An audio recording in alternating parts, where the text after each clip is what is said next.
Fallout Equestria Project Horizons, Chapter 38, Blood. You should see the look on your faces. Priceless! I'd heard that you see your whole life flash before your eyes just before you die. Personally, I doubted it. I'd already died once and was quite thankful that I hadn't had to relive every embarrassing moment in '99. Then again, they also say practice makes perfect, so I suppose that it shouldn't have been a surprise that after getting blown up I'd see it. Except that perfect apparently required more practice than I'd gotten so far, since the life I was seeing wasn't mine. Figures. I could see and hear, but that was all.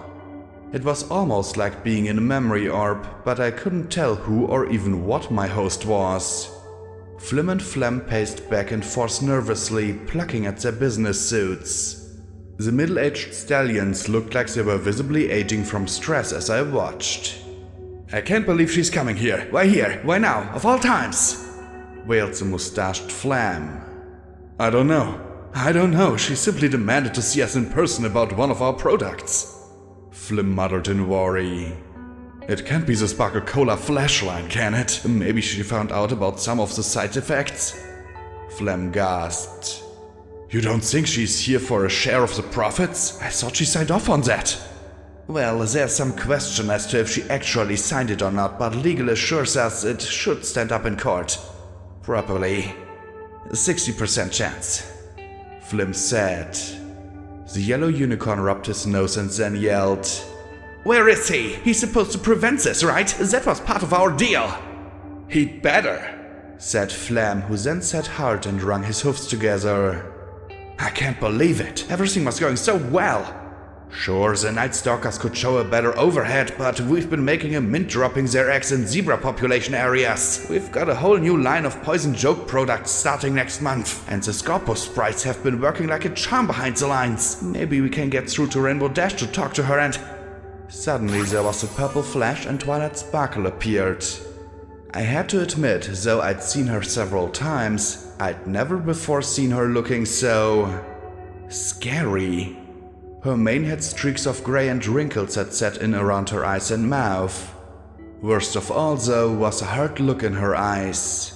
It made me wonder if she was going to just turn the pair into stone or something just with that glare. "Minister Mayor Twilight Sparkle, so nice to see you. We were just talking about how happy we are to have such an intellect as yourself visit us." Flim grinned widely. "Let us formally welcome you to Hippocratic Research, where we conduct science effectively." "Efficiently," piped up Flam. "And ethically," they finished in unison. Twilight's lips didn't budge in the slightest. You could almost see the nervous sweat popping out of their foreheads. Flam's telekinesis pushed a button on his terminal and music began to play. "If either of you start to sing, I'm sending you to Pinkie Pie," she said without missing a beat, and the two bugs froze. Twilight's horn glowed as she pressed the same button and silenced the music. A pair of glasses and a clipboard appeared, the former settling on her muzzle as she examined the latter. "I've sent 6 letters, 4 polite inquiries and 5 formal requests, and now I am here in person to get my questions answered. What is flax and how is it made?" The two bugs went from looking nervous to looking sick. Flim tapped his hoofs together. "Well, you see, first we take a very precise assortment of gems and liquefy them in our proprietary Superflex recombulator matrix, which..." "Does nothing," Twilight interrupted. "I've examined all the formal documents you've submitted on Flux over the last decade. Every single one. And I've concluded that I've never seen a larger collection of gibberish in my life." "Oh, you couldn't have really read..." Flam began, but then he met Twilight's flat gaze. His mustache drooped so much that I thought it would simply drop off. "Every single one?" "Yes, every one. I've gone over all your submissions and patents and formulas trying to duplicate your process for producing flux. I've studied your product in minute detail and come to the conclusion that it doesn't matter how many gems you liquefy or rainbows you mix together. There's no way that you can produce a substance like flux from those raw materials. The clipboard disappeared as she looked at the twin brothers over the top of her glasses. So I am here, gentle colts, in person to find out exactly what flux is and how you make it. The pair gave her a sickly smile. If we may ask, by any chance, have you spoken with the director about this? Flim asked weakly. I don't need to involve Horse, thank you very much. I'm quite capable of handling this on my own. The two shared a look. No, not him. I mean the other director. Flam winced as her gaze sharpened. A golden flash came from beneath the door to the hall. Goldenblood is no longer director of anything, and any day now I expect him to be thrown into a dungeon, exiled, or thrown into a dungeon wherever he's exiled! She shouted as her mane bristled. Oh, I doubt I'll get off so lightly, rasped the familiar bastard. It was slightly mollifying to see that Goldenblood looked every bit as battered and exhausted as Twilight. His golden mane was disheveled and his suit looked as though it'd been slept in. My apologies for being late. You, Twilight said with more outright loathing than I'd ever heard before. You're not late. You don't need to be here at all, she snapped. You can take your sneaky bag of tricks and go, Goldenblood. He stared into her hard eyes, then his lips curled slowly. Luna didn't tell you, did she? The question seemed to shock and unsettle her. He looked at her with an odd amused expression that made me want to kick the scarred unicorn stallion, then chuckled softly, shaking his head. Let me guess, she said that she had no idea how Hippocratic research produced flux, but that she would have Horse forward the information to you. Anger knit the mare's brows as she glared back at him. He did, and it was all garbage. The same garbage that I've gotten from you for over a year, she said as she pointed her hoof at him. You were supposed to give me everything about Chimera, Goldenblood. Everything means everything. She swung her hoof dramatically. Your obstruction is why you were removed. His smile didn't change. It was the most poisonous smile I'd ever seen. And yet, even with me gone, you're still having problems with making alicorns. The look was like a poisoned dagger in her chest. I've examined every aspect of the project as it pertains to transformations and fusions. Even improved on some aspects. We don't need the mega spell for the transformation, just for the creation of the metamorphic potion. But I've broken down every ingredient of the potion, adjusted and examined and readjusted my findings and tracked down every one of its constituent elements. All but one. Metamedical flux, which is identical to biomedical flux. And transmogrifical flux. You just put on different colored labels, she said with a glare at the twins. It was a marketing decision, I think, Flim muttered weakly. And the more I've worked with this stuff, the more I've come to realize how dangerous it is. Do you have any idea what happens to ponies exposed to it? The mutations? Do you know what it did to Sunny Days? I had to waste time and resources devising a spell just to try and negate its effects. And it's used everywhere, Goldenblood. Manufacturing, energy production, medicine, food. She paused and fixed the twins with her glare. Sparkle Cola. The pair looked as if they wanted the floor to swallow them up, but then her glare returned to Goldenblood. I've been using it myself for all these years and only now realized that I don't have a clue what it is or how it works. But that ends today. She stomped her hoof. If all of you don't tell me exactly what the big secret is, then my next stop is a meeting with Luna and Pinkie Pie. We'll find out whatever it is you're hiding here. Goldenblood looked at her, then said quietly, Twilight, go back to Canterlot. You're making great progress on your stealth suit. Focus on that. Relax and forget all about Hippocratic research and flux. You don't want to know and you don't want to force this. How can you know that? She gaped at him. You're not the director anymore, Goldenblood. You have no authority in Equestria anymore. But he didn't move. He didn't even blink. If anything, his eyes were pitying rather than hard. And slowly she took a step back. No, I have to know. The IMP project has to work. It simply has to. There's nothing else that will end this war. I'll get all my friends and we'll put this place under a microscope if we have to. I'll get Princess Luna too. Give it up, Twilight. Goldenblood said softly. It may have just been me, but for a moment it sounded as if he were pleading with her. You've done great and incredible things, Twilight. It might have been a kind statement, but it seemed to strike her like a blow. Great and incredible? She suddenly laughed, her mane frizzling even more. I've done nothing! Nothing! For 5 years now! Nothing since Big Macintosh died! My friends have accomplished more to help Equestria than I have! It's my responsibility to come up with magics that will save Equestria! That's what I promised Luna when I established the Ministry of Arcane Science! But even after everything she's done for me, I'm no closer to giving Luna what she needs to end this war! Don't you understand? I'm a failure! I knew that look on her face. She might not have been on a mattress, but she was fighting hard to stay off it. Goldenblood gave the brothers a single look that promised them a trip down an elevator shaft. I saw the two unicorns share a glance, one magically sliding the Twilight bobblehead out of sight, and then they started to study the ceiling as if it was the most fascinating thing they'd ever laid eyes on. Only then did Goldenblood look back at the mare fighting so damned hard for every pony else. He stared at her for another long moment. I'm sorry, Twilight. I really am. He closed his eyes and seemed to be thinking of something. I'd never seen a bug look more old. Goldenblood looked tired, not just in body, but in spirit too. We're all doing what we can to save Equestria, even if some of us have to become monsters in the process. Then he looked at the brothers. Show her!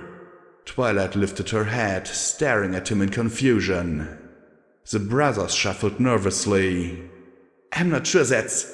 Flim began, but Goldenblood silenced him with a look. That we should delay a second longer. We can use our private elevator to speed the process along. Yes, the sooner we are done here, the better. The brother tapped the keys of his terminal and opened the elevator door. But why? Twilight asked in quiet disbelief, looking at him in amazement. Why are you showing me this now? Because I owe you, he replied quietly as he walked to the elevator door. And I'm sorry.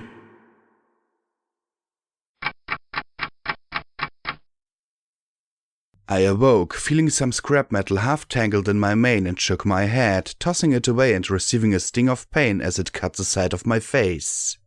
I sighed. Great. More crazy? Dream?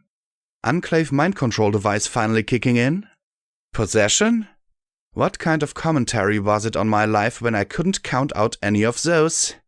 You know, all things considered, in light of the last day or two, I think I might have made a mistake in coming back to Huffington, I said as I dangled in the middle of a pitch-black shaft by one of my forelegs. It'd gotten caught in a tangle of cable as I plummeted past. The elevator car had gotten jammed above me and was letting out groans every time I wiggled around too much. I had no idea how far I'd fallen, or how far there was left to fall, or what exactly awaited me at the bottom. I thought for a moment that I'd hear P21 and Rampage yelling my name, but now everything was silent. Of course, I could have answered at least one of those questions by timing how long it took that scrap to fall. If I'd been paying attention. It had actually hit bottom, right? Oh, idea! I sniffed and snorted and coughed and hacked and finally worked up a nice wad of phlegm, then turned my head and spat, letting it fall. My ears strained and I heard a very distant plat far below. The elevator let out a protesting noise as I twisted, trying to see anything in the blackness that the dim red light from my eyes was, if anything, just highlighting. Lasers made lousy flashlights. Then the cable suddenly slipped along my leg. I waved my other limbs wildly in the dark, looking for something to hold onto, and then, just as the leg came free, extended my fingers, seizing the cable and holding it fast with both forelegs. There was a tense moment as I hung there, looking up at the place where my brain saw the faintest suggestion of a dark red leg, but the metallic digits held. Okay, Rover, wherever you are, you're right. Some are better. I swung my hind legs until one hooked the cable to better support my weight. Then the elevator gave another groan and jerk. Now, how to use freaky sun powers to get out of here? From somewhere below came a number of mechanical bangs. Okay, sun powers expanded. Maybe... I couldn't do more than turn a page with my horn. I tried to remember the magic primer as I swung there under the groaning elevator. Magic is internal, not a bunch of magic words, chants and incantations. And all unicorn horns glowed when we did magic. I just needed mine to glow more. I closed my eyes and imagined a little star shedding light like a candle. That's what I needed. Light. Lighty light light. The electric crackle grew in my horn as it tingled. I opened an eye. Nothing. I clenched my eyes shut and twisted my face into ridiculous expressions. Still nothing. Finally, it might not have been the most medical of methods, but I just made like I had the worst case of constipation ever, grit my teeth, and pushed. Then there was a pop and a discharge like when I fired a magic bullet, followed by a zap and an immense sense of relief. I stared at the tiny mote of light hanging in front of me. I did it! I murmured weakly in shock as I stared at it. Then it sank in. I did it! I cheered in glee, whooping. Suddenly the elevator car lurched as it dropped a foot, making me gulp. But then I looked at my little spell. My compact spell, and grinned and silently cheered. The feeling of euphoria quickly faded as I looked around and saw nothing but 4 walls and the elevator's 2 guide rails. I gingerly stretched one of my forehoofs towards the nearest rail, but was still short. I closed my eyes and forced a grin, shaking my head. I didn't like it, not one bit. But it wasn't like I had any better ideas. I swung my hind end one way, then the other. Back and forth. The elevator car overhead began to squeal in time with my swings. Just stay up there a little bit longer. I let out a cry as I let go of the cable and smacked into the rail, all 4 limbs hugging it tight. Okay, this was progress. Now all I had to do was slide down the rail to a door. Easy as pie. See? I was already sliding. Sliding really fast. What exactly was the speed difference between sliding down a rail and falling down alongside one? My enameled limbs were squealing and my chest was getting pretty damn toasty rubbing against the metal. Wait, was this thing oiled or something? Oh shit! I yelled as I fell away from the rail. I fell to my death for a few seconds before I slammed my back against a curved metal surface that gave beneath me, slowing my fall with a growing hum. What's that, little lady? A robot male drawled.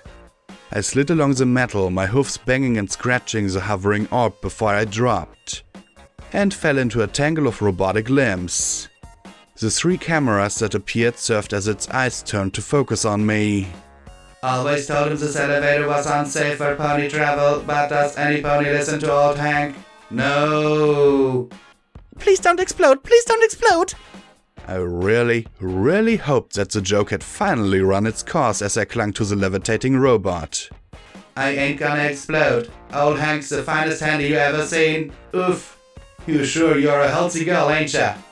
The robot crackled as we dropped down the shaft. Need to maximize my levitation repulsor drive. I, have more metal in me than most mares.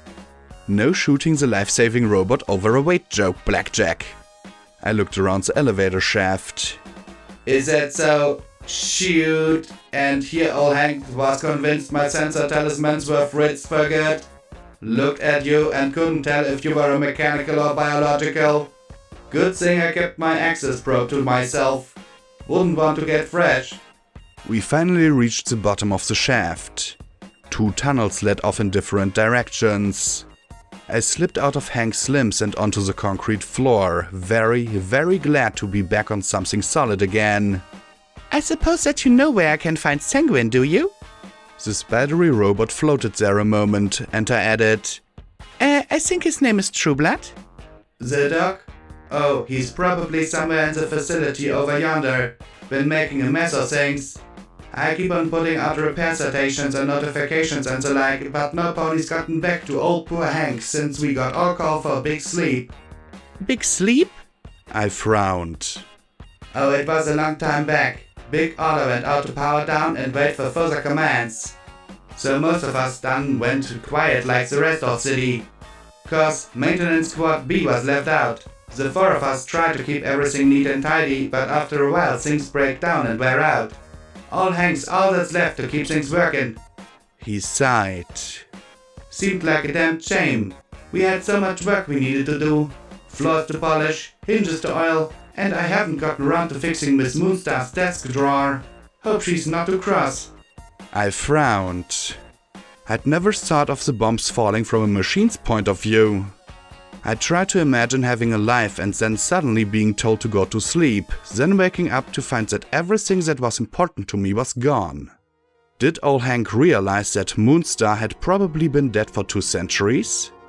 That the world beyond this facility was smashed and broken? Could it imagine that? What did you mean when you said that True Blood's breaking things? I asked. Well, he ain't much of an engineer. Old Hank muttered. He's trying to wake machines down below up. Snooty things, never really talk to us much. All kinds of medical stuff that make a powerful mess when they leak. Don't know why he bothers, but lately it seems every pony yelling all at once for us to wake up again. Yelling at you? Started a few weeks back. General alarm went out to the Huffington region. Zebra megaspell attack. Woke up some emergency systems, and those woke up some communication systems, and those woke up some command systems, and now none of them have a clue what we're supposed to do. But there's some folk like the doc who keep saying we're supposed to do what he says, and at the same time we're supposed to do what the core command says, and at the same time we're getting core commands to not do what the core command says. It's enough to make a poor old maintenance bot like me pop his processor gems. He gave a huff. If you don't mind my saying so, you biologicals sure do like to cross your wires. I thought about that with a frown. So you're telling me that some pony out there is giving you commands to wake up and do things, but some pony else is telling you not to do them? Mm-hmm. Between when the alert went out and now, there have been 402,790,112 command issues and 402,790,067 countermand issues. Makes it mighty tricky for a bot to get his job done. Wait, I might not have Glory's head for numbers, but even I knew that those didn't add up. Why fewer countermands? I asked. Well, I don't rightly know. I just clean things up. Old Hank replied in faint exasperation. Cause even old Hank got the order to apply my rotary sword to the doctor's head. Don't rightly know why, but then that got countermanded a millisecond later and I just went back to cleaning. But personally, I reckon whoever's making the commands is a mite faster or cleverer than whoever is canceling them. And whoever was making the commands was trying to kill Sanguine. Suddenly, all of his talk of running out of time was starting to make more sense. Eventually, one of those commands would get through. But it still didn't make sense really. Why didn't he just go? Lots of ponies had trouble leaving Huffington, but it was hard for me to imagine a pony like him not being able to set up shop somewhere else. He'd been trying to get Chimera for Red Eye, and he'd given me the evil villain experiment on the Wasteland speech. Either would have been good enough motivation, but something didn't quite fit. When he'd heard that I'd died, he'd carved a trail of butchery to flush me out because something in the core was woken up and after him. Why not simply leave? A ghoul of Sanguine's capacity had options. Something had kept him here. Chimera? Was that something so important to him that he would risk his life? Risk everything for it? I just didn't see it. He'd lived well enough without Chimera for 2 centuries. There was something else. Can you tell me what the doc needs with Chimera? No idea. Not sure what you're referring to.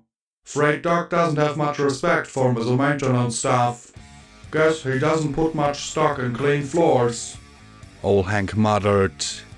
I nodded, then tried to think of who might want to countermand orders to kill Sanguine. Who would know about Chimera and want to keep him alive? A chill ran through me. Oh Hank, does the name Goldenblood mean anything to you? The robot just stared at me for the longest time and I frowned. Hank?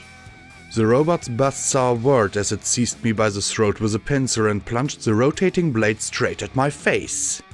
I brought up my forelegs and the saw teeth sputtered and sparked off the animal. This thing had me outnumbered on fighting limbs and was way too close for me to bring my battle saddle guns to bear. Its cutting torch flared to life as a metallic scream sounded from its speakers. I had only one thing going for me: traction. I blocked the saw and torch as best I could and powered forward with my hind legs. The robot's levitation talisman didn't slow it at all as I powered it into the far wall, pulled back and slammed it again and again. Finally, something inside the robot popped and crackled and the levitation talisman went dark. The robot fell to the ground, the shriek dwindling to a soft crackle and then falling silent. I pulled my throat out of its pincer grip and sighed. Guess so, I murmured, looking up the shaft. There was no sign of my friends. I supposed they were going to find another way down to me. I sighed, looking at my hoofs and weapons. I really missed my telekinesis. As solid a rig the battle saddle was, I simply wasn't as good with it as Glory. I kept getting in fights where I just couldn't shift my body as I needed to. I carefully removed it, sticking it in my bags and bundled up Taurus's rifle and the shotgun. Scotch still had vigilance. The sword would probably be too long and ungainly if wielded in my mouth. How the heck did ponies without magic fight with those things? Well, I guess it's just me and my own four hoofs for now. As silently as I could, I picked a tunnel at random and made my way down it. I tried not to think of Glory and Scotch. I tried not to imagine. I stopped and thumped my head hard on the concrete wall. No, no, no, no! You are not doing this now. Priest was bad enough. I muttered, then winced and rubbed my head. And now I'm talking to myself. Okay, so I wasn't at my finest right then. The tunnels were all hoofing standard. Wait, strike that. The Blue Line subway tunnels had at least showed signs of damage, rust, and overall decay. These walls were crack-free. A product of Ol Hank's work, or was it because they were even more over-engineered than the rest of the underground? I suppose it really didn't matter.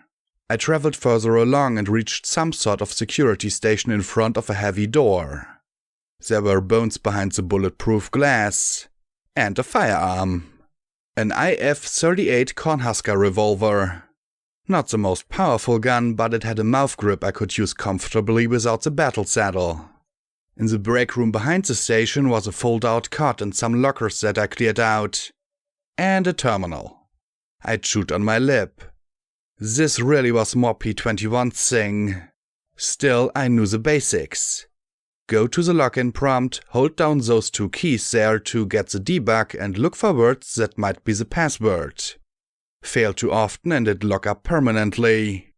10 minutes later I felt a surge of glee as I picked out the password from the junk. Cider. There wasn't much in the terminal.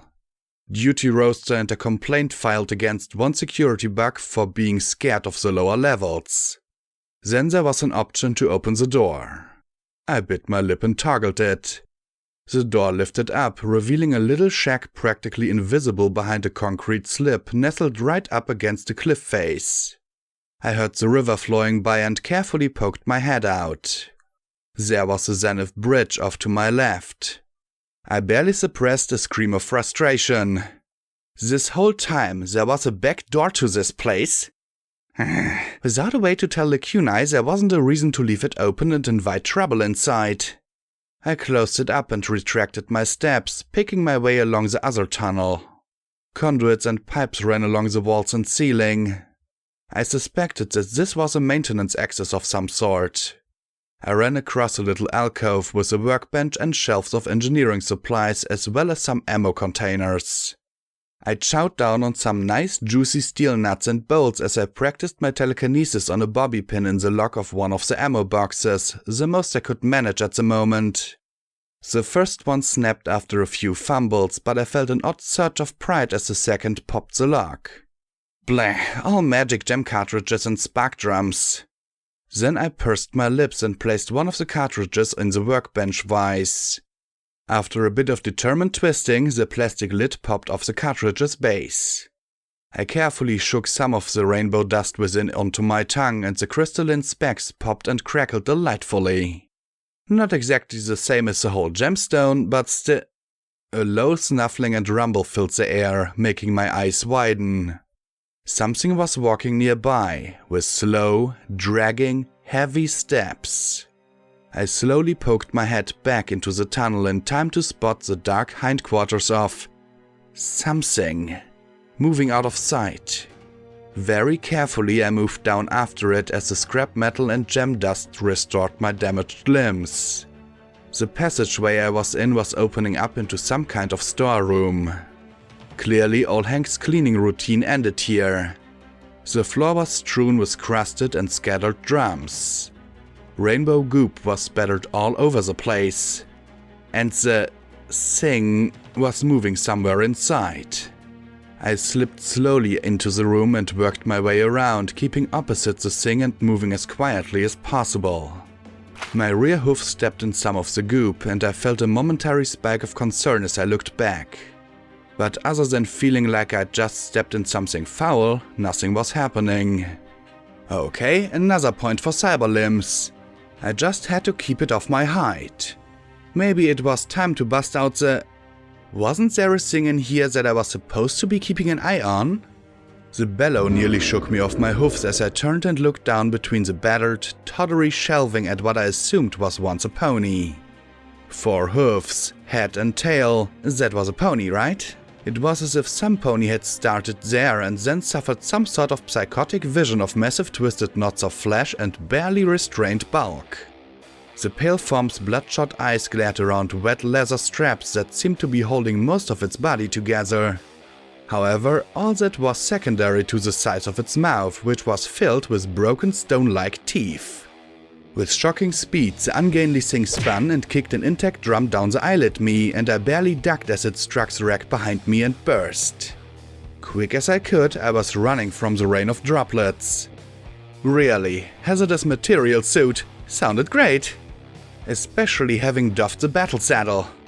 Really, I could have done with having something a little higher caliber at my disposal too. When this was over, I was going to take a few days to try and get my horn back in order. The pony behemoth, which I suspected was one of Precious's fatties, came charging around the end of the next row. Its broad hoofs smashed and scattered the barrels that had fallen. Big I could handle, but big and fast? I slipped into SATS too. No, I didn't. Instead, I realized that SATS was gone just in time to dive to the side as the colossal hoofs plunged towards me. Don't roll. Don't slide on your belly. Put some damn distance between you and it. An instinctive part of me wanted to flee back down the tunnel, but big as this thing was, I knew it would fit. I had to do something else. I had to go up. I leapt up to the second tier of shelving and extended my freaky fingers to grab the edge of the third. I clambered up, then onto the fourth. Beneath me, the behemoth howled and smashed the base of the shelves again and again. I was nearly knocked free as the whole structure swayed. I reached the very top though and looked down at the glaring beast beneath me. Okay, Rover was really right. Sums were saving my life more than guns. The thing howled and kicked the shelves again, bending steel with each powerful blow, and the shelves gave another ominous sway. Hey, knock it off! I shouted, looking at the heavy barrels stacked around me and then at the floor way, way below me. A little light lit in my brain as I grinned down. Hey, don't knock it off! A little blue pony in my head came up with an idea, and it was gonna be awesome. I shoved a barrel over the edge, barely missing the pony creature. It bellowed in rage and slammed the shelves again. Then the metal groaned and there was a loud ping as something gave, and then more pings, and at once the shelves stopped swaying and began a steady movement that was building momentum. The pony creature realized its peril, trying to move its bulk as the shelves tumbled over and dumped thousands of pounds of drums in a cascade of steel and chemical that pounded down on top of it. The shelves were coming apart, dumping steel beams and shelvings atop it as I felt the sideways motion start to become a downward motion. I leapt for the next set of shelves as the collapsing set smashed into it, scrambling to keep the leaking rainbow goo off my hide. I looked down at the pile. If it wasn't dead, then I gave up. Carefully, I scrambled my way down and trotted to the workroom. I busted out the hazardous materials suit. But having discovered the joy of sums, I hesitated, then broke out the sword. Somewhere, I was sure, a hazardous materials specialist was weeping as I cut off the ends of the suit's forelegs and stuck my limbs through. Then I wiggled the rest of the way into the yellow suit, leaving my barding on under it, used the whole roll of duct tape to seal the gaps around my legs, and tucked the saddlebags around my waist. I balked at the helmet. Without my EFS, I'd need to rely on my eyes and ears more, and my mouth was the only way I was going to be able to use the revolver at all. I returned to the storeroom and stalked past the oozing rainbow heap. I paused for the longest time, my ears straining for any sign that thing was going to get back up and come after me. Small favors. It was so much goo beneath the steel. Now, as long as I didn't meet a similar fate, I was happy. Trotting past it, I moved into a hall, and looked at the translucent starburst flanks of Twilight Sparkle and the scarred hide of Goldenblood. The hallway was a mess of rainbow gunk and ooze. Ponies in lab coats and hazardous materials suits trotted past, appearing and disappearing as they moved. I sat down hard, immobilized by the sight. It really is an impressive facility, but I can't help but notice some similarities in the layout, she said as she looked dryly at the exhausted buck. What, did you simply steal Mary Pony's design and bury it underground? Steal? Of course not, he said in a faintly hurt tone. Stealing implies removal. We steal from stable tech. We copy from the MAS. He took a misstep and fell to his knees with a groan. Goldenblood, are you alright? She knelt beside him and helped nudge him to his feet. You look, well, worse than usual. No, I'm not alright. But you needn't concern yourself with me. I've learned some unpleasant things myself lately. He rasped as he stood with a groan. I'm sorry I pressed Luna to remove you. I wanted to work with you, Goldenblood. I thought that was the whole point of your office, she said as she looked at him sternly. He blinked at her as if not even comprehending what she'd said before he smiled tiredly. Oh, that? No, that's hardly a bother at this point. My removal was inevitable, though I hadn't realized how much more of a trial protecting others from my mistakes would be, he said with a sigh. Regardless, if everything turns out as it should be, it won't matter much. What are you talking about? Twilight asked in worry. Don't worry, Twilight, he said quietly as he lifted himself to his hoofs. We've taken care of everything, and even if it doesn't work out, everything comes out clean one way or the other. They faded from sight, as did the rest of the ponies I'd seen. No, not all of them. I gaped as two ghostly ponies trotted by and then faded into nothing. I blinked, shook my head and looked down the trashed hallway, now empty and strewn with garbage and detritus. I stared at it in confusion. What the hell? I muttered with a groan, rubbing my temples as I felt a doozy of a headache start. Was this some weird Huffington enervation thing? Was I going crazy? Do not tell me I have to choose between crazy and ghosts. I just wanted to find Sanguine and kill him. Why did that have to be so hard? Moving along, I encountered something nice and familiar. Automated turrets blasting at me from the ceiling. I took cover behind two barrels, almost relieved at something as reassuring as a machine firing low-caliber ammunition at me.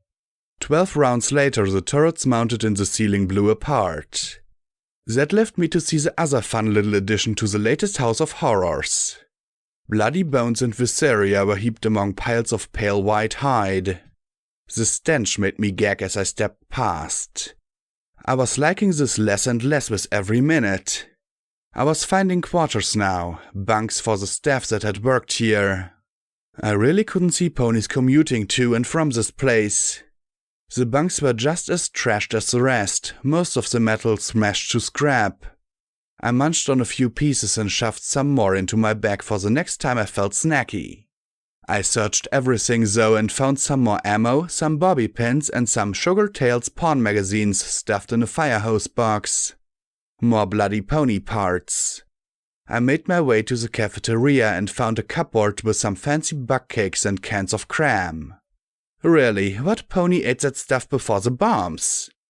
Well, I was in a house of horrors, but the reek of decay didn't put me off my appetite. I munched down on a can of meaty stuff and then ate the can. As I chewed, I leaned against the counter. No explosions. No screaming. Had P21 and Rampage made it down here? Were they okay? I did my best not to worry. P21 was sneaky enough to avoid detection and Rampage hadn't met anything that could kill her yet. I popped the pull ring into my mouth and chewed. Then I jumped completely out of my hoofs at the sight of the mare standing right beside me. I probably would have shot her if it wasn't clear that she wasn't a threat to me. Unarmed and unarmored, the white earth pony with the white mane had eyes so pale that it was hard to tell where the irises ended and the scilla began. The only reason I didn't think she might be some kind of ghost was that I couldn't see through her. All ghosts were transparent, right? "Hey," I said as she stared at me. "Hello?" More staring. "Are you okay?" More stares. I moved and she moved. I waved my hoof in front of her eyes and she shrank back. Her ribs showed through her hide. "Hungry?" Nothing. Even more disturbing was the lack of a cutie mark on her flank. I nudged one of the fancy buck cakes at her and she pressed her nose to it, sniffing, and then started to chew on the wrapper. Need some help?" I took the cake from her, unwrapped it and then handed it to her. She munched it down, orange carrot filling smearing her lips. Then she took another and started to chew on that wrapper.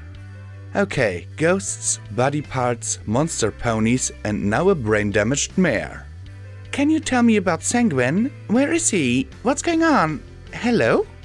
But all she did was doing her best to chew through the wrapper. "Great," I muttered sullenly. Then I turned to leave the barracks and heard hoofsteps approaching. "One of the tubies knocks over a whole shelf of cans and I'm the one who has to trot up here and check it out," a mare muttered as she trotted by the doorway. I saw a flash of yellow and orange. Fury or whatever it was she called herself.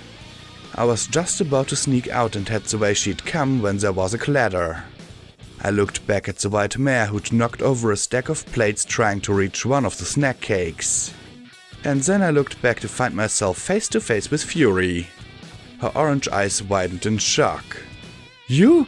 Fuck, you can't be here. How the fuck are you here?"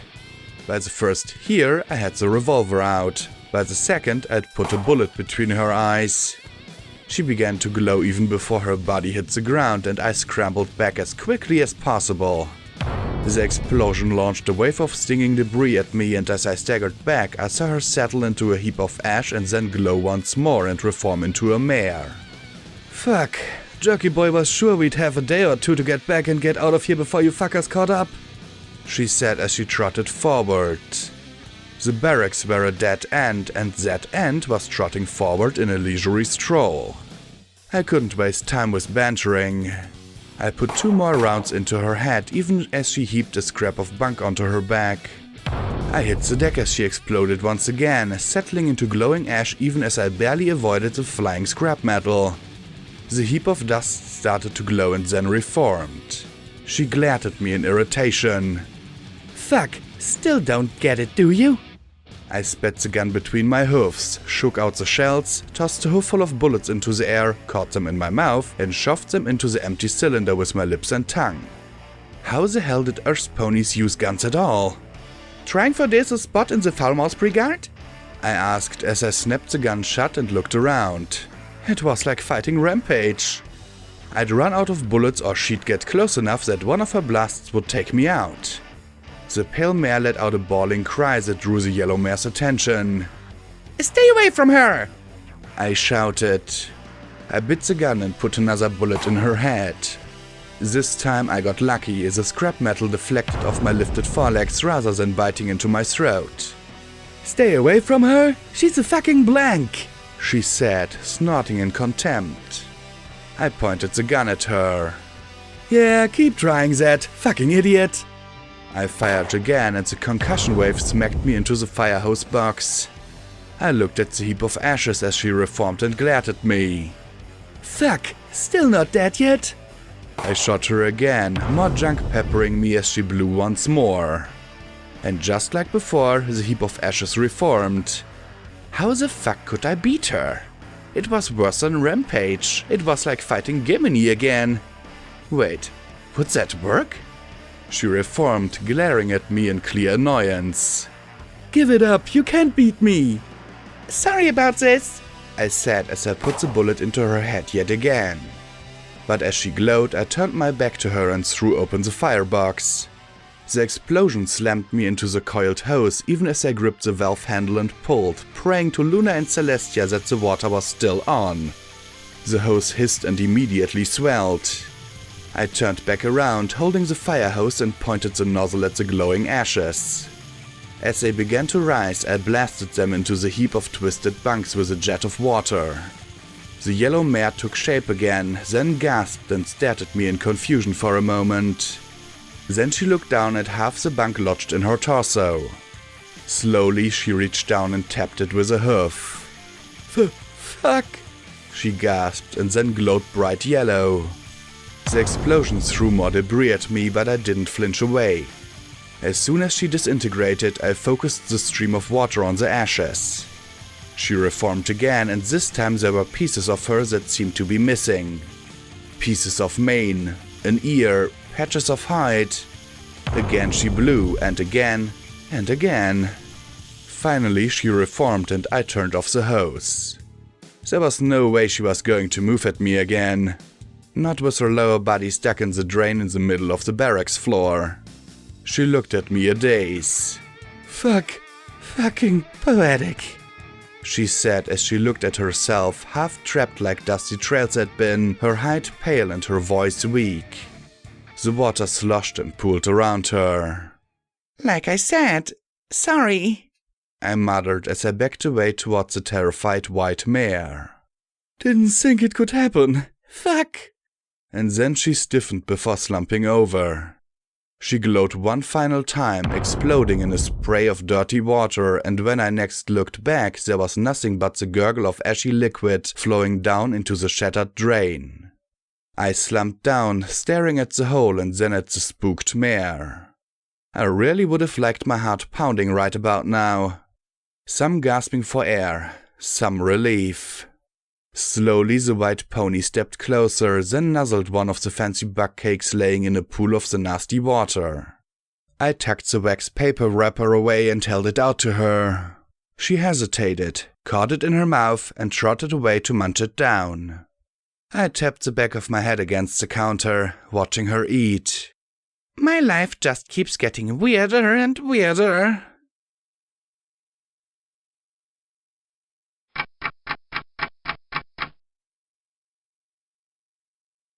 An hour later, Boo and I were getting closer to where the activity was going on. I'd named her Boo because at the slightest noise she would go scampering away for a hiding place. This proved quite a useful warning system as her hearing seemed much better than my own. I wondered if the professor had done something with my ears too.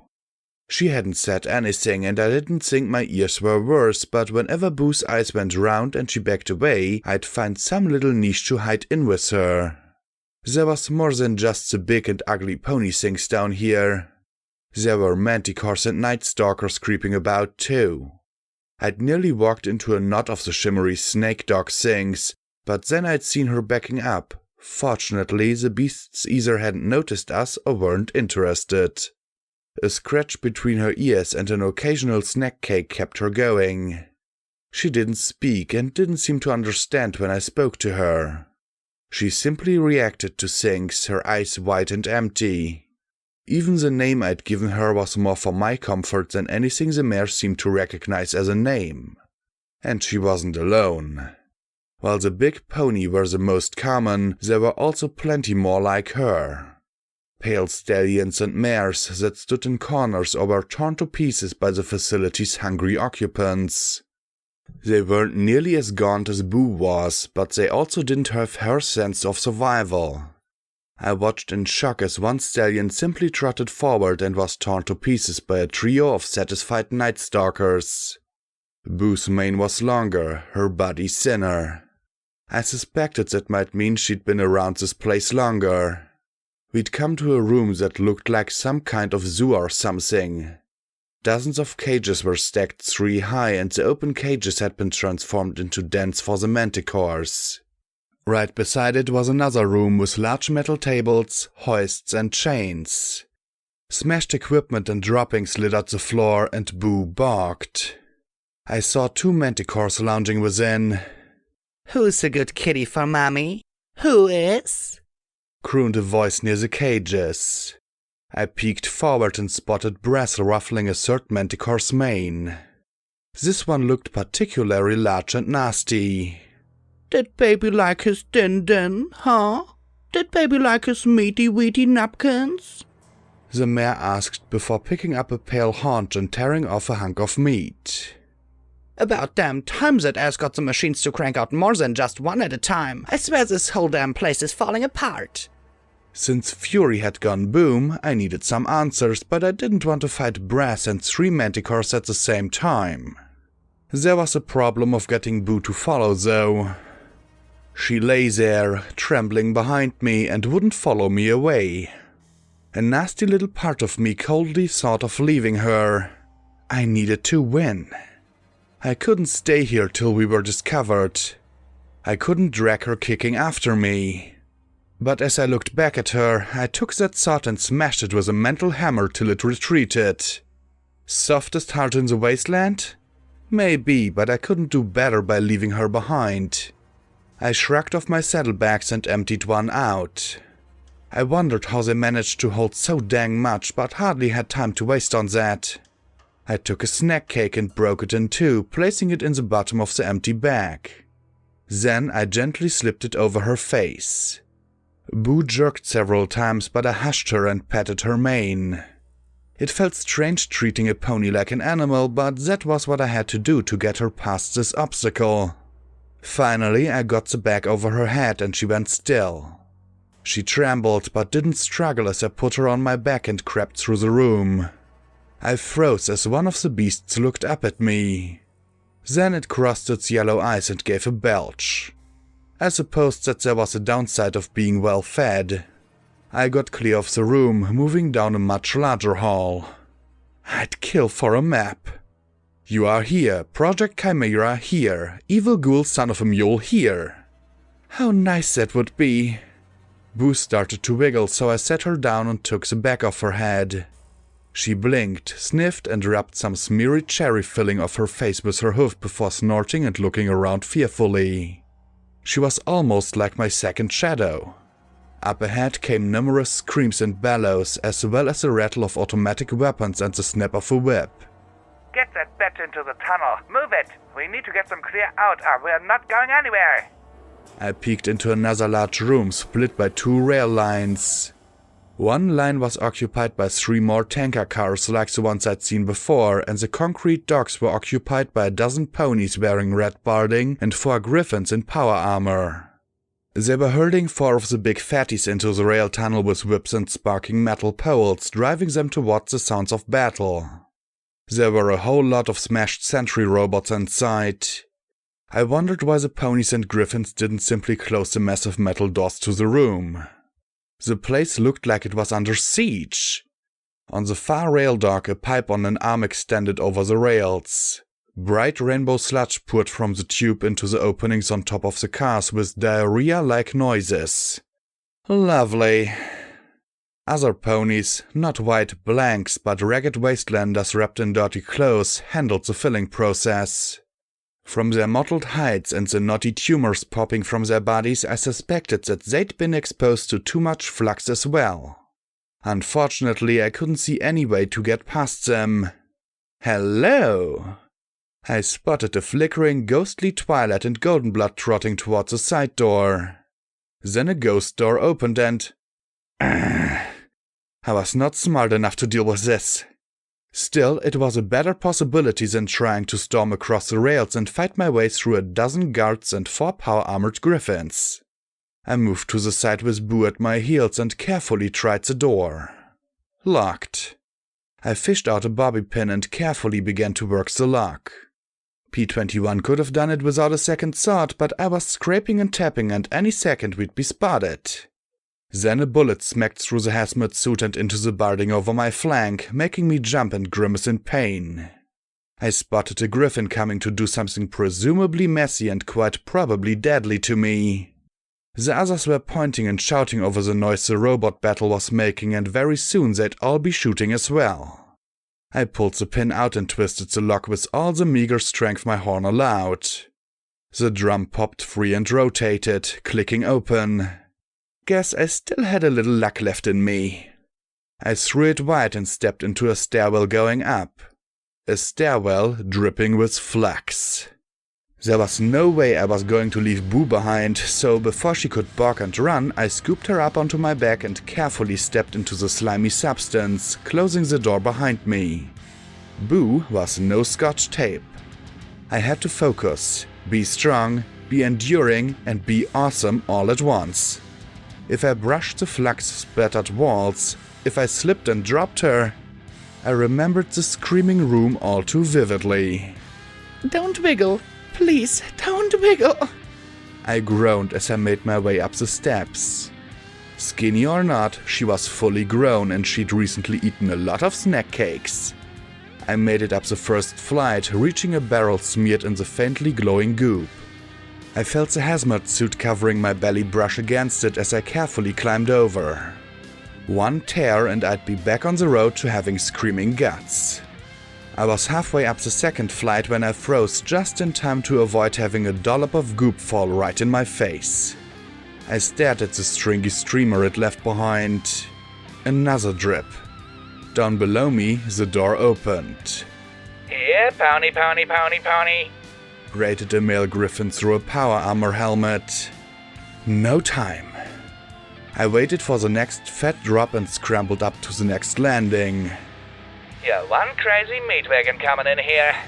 He drawled, starting up behind me. I started up the third flight, weaving my way around barrels that had tumbled down the stairs around me.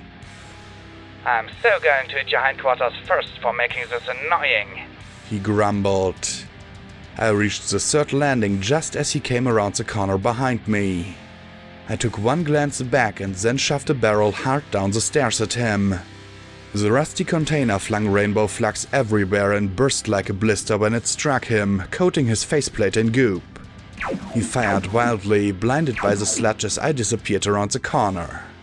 I don't know how you're not jelly yet, but I swear I'm gonna smear you on a cracker. He swore, now moving much quicker after me. Okay, that was a new one. His armor had to have some sort of protective covering for his wings. Just my luck. Every barrel I could send rolling down to slow him went. Finally, I saw the top of the stairs and, past that, a flux-free hallway. A half-full pallet of barrels was stacked there. I set Boo down in a clear area, then turned and shoved the remainder of the pallet down the stairs after him. A half-dozen drums smashed down into him, soaking him in rainbow goop. I needed something substantial, more than my pistol. Fortunately, I had something more substantial. The griffin pushed the last barrel off his face in time to see me standing there, making like Lancer and pointing Taurus's rifle down at him. Well, not quite like Lancer. I was once again proving Rover right about sums. If I had SATS, I might have had a chance to kill him outright, but even with armor-piercing .308 rounds, I doubted I could finish him off before he brought his weapons to bear. And he probably knew it too. But I didn't need to kill him. I just had to make a hole. I fired as rapidly as possible, the bullets biting deep into his armor as he shoved his way clear of the barrels. I went through the entire magazine before he started shooting at me with a machine gun and I ducked back. Cunt! Whore! Meat wagon! He growled as he crawled up the stairs after me. The hallway behind me was a shooting gallery, 100 feet at least without any cover at all. I ducked down as he struggled up the stairs, shoving a new magazine in and then making like a zebra again. As he stepped over the lip, I opened fire once more. It wasn't enough and I was out of barrels. Die! He gasped. Was it just me or did his armor look tight? He leveled his machine guns at us. Well, I might have been out of barrels, but I still had a pellet. I knelt and kicked the heavy wooden platform at him with all my strength. Bullets started to shred it in mid-air, but it was still solid enough when it crashed into him to send him slipping and sliding down the stairs into the puddle of rainbow goop. Down below, he started to yell and then scream. And then suddenly there was a loud crunching noise and it all went silent. I stared down at armor that bulged at every seal. Red meat now oozed out of the holes. I shuddered as I stepped back. Again, I really hoped he was dead after that. And that he didn't turn into something worse. I returned to the shaking boo with some effort, magically wiped the sludge off my hoofs using the dirty papers that littered the floor. I looked at my hoofs critically. I'd hoped that the metal was resistant to the corrosive or magical influence of the flux, but was it just me or did they look a little more bluish? I sighed and looked at my silent companion.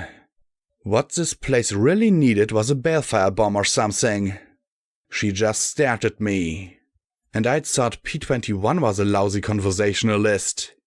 We trotted along the hallway. Windows on one side looked down at the loading docks. There were more robots coming, sentries and something else. Smaller, more spidery-looking robots that hopped, skittered and jumped around the sentries. The power-armored griffins and the fatties they shoved into the line of fire were keeping them at bay for now. It appeared that all of Sanguine's shit had finally come back to bite him in the ass. Looked like I'd have some competition for taking my own chomp. You! Yelled a voice beside me and I turned to see a ghostly stallion pointing his hoof at me. Then I looked behind me at Goldenblood, the brothers, and Twilight Sparkle. It took me a moment to place the familiar buck. Dr. Trueblood. You're not supposed to be here anymore. You're not supposed to be anywhere near here. I stepped aside as Trueblood stomped towards the four. Goldenblood smiled thinly. Hello, Trueblood. How's the family? Trueblood stormed right up to him, not seeming to notice Twilight standing right behind the brothers. Princess Luna stripped you of your directorship, Goldenblood. This is a capital offense, you being here. Kid's still feeling under the weather then? Goldenblood replied smoothly and the doctor's eyelid twitched in shock. Well, that's too bad. I know Sunflower will take care of things. The complete lack of acknowledgement made the doctor's eyes pop in rage. Then Twilight stepped in front of Goldenblood and the doctor's jaw dropped. He's here with me, assisting me with a little fact-finding mission, Trueblood. The doctor sat down hard, his mouth working as he stammered. But you can't be here. Horse should be here if you're the director. I mean, you're supposed to be in Tenpony right now. How can you be here? He gaped at her and Twilight frowned, her brows knitting together as she trotted towards him. I am sick. She thumped her hoof against his chest firmly. And tired of being told where I'm supposed to be and what I'm supposed to do. I am tired of secrets. I am sick and tired of directors of the OIA telling me what I should do. She shot an angry look at Goldenblood. Honestly, what is it with your office? Your office is like the office of sneaky shenanigans. Goldenblood laughed, and that seemed to spook the twins and Trueblood even more. It's a very long story. Hopefully, someday you'll hear it. He shook his head with a smile as he looked at Trueblood. Well then, care to accompany us, Trueblood? The Ministry Mayor's curious about where Flux comes from. We're showing her. His mouth moved again. I need to contact Horse. Excuse me. He started to run away. No, Twilight said firmly. I think I'd like you to come along too, Trueblood. It appears that when you brought Project Chimera to my attention, you failed to mention several key aspects. I'd like you here to explain anything you might have missed, without a director telling me what I should and shouldn't know. Trueblood just stared at her with a mortified expression. Goldenblood smiled and shook his head. She looked at him sharply. What?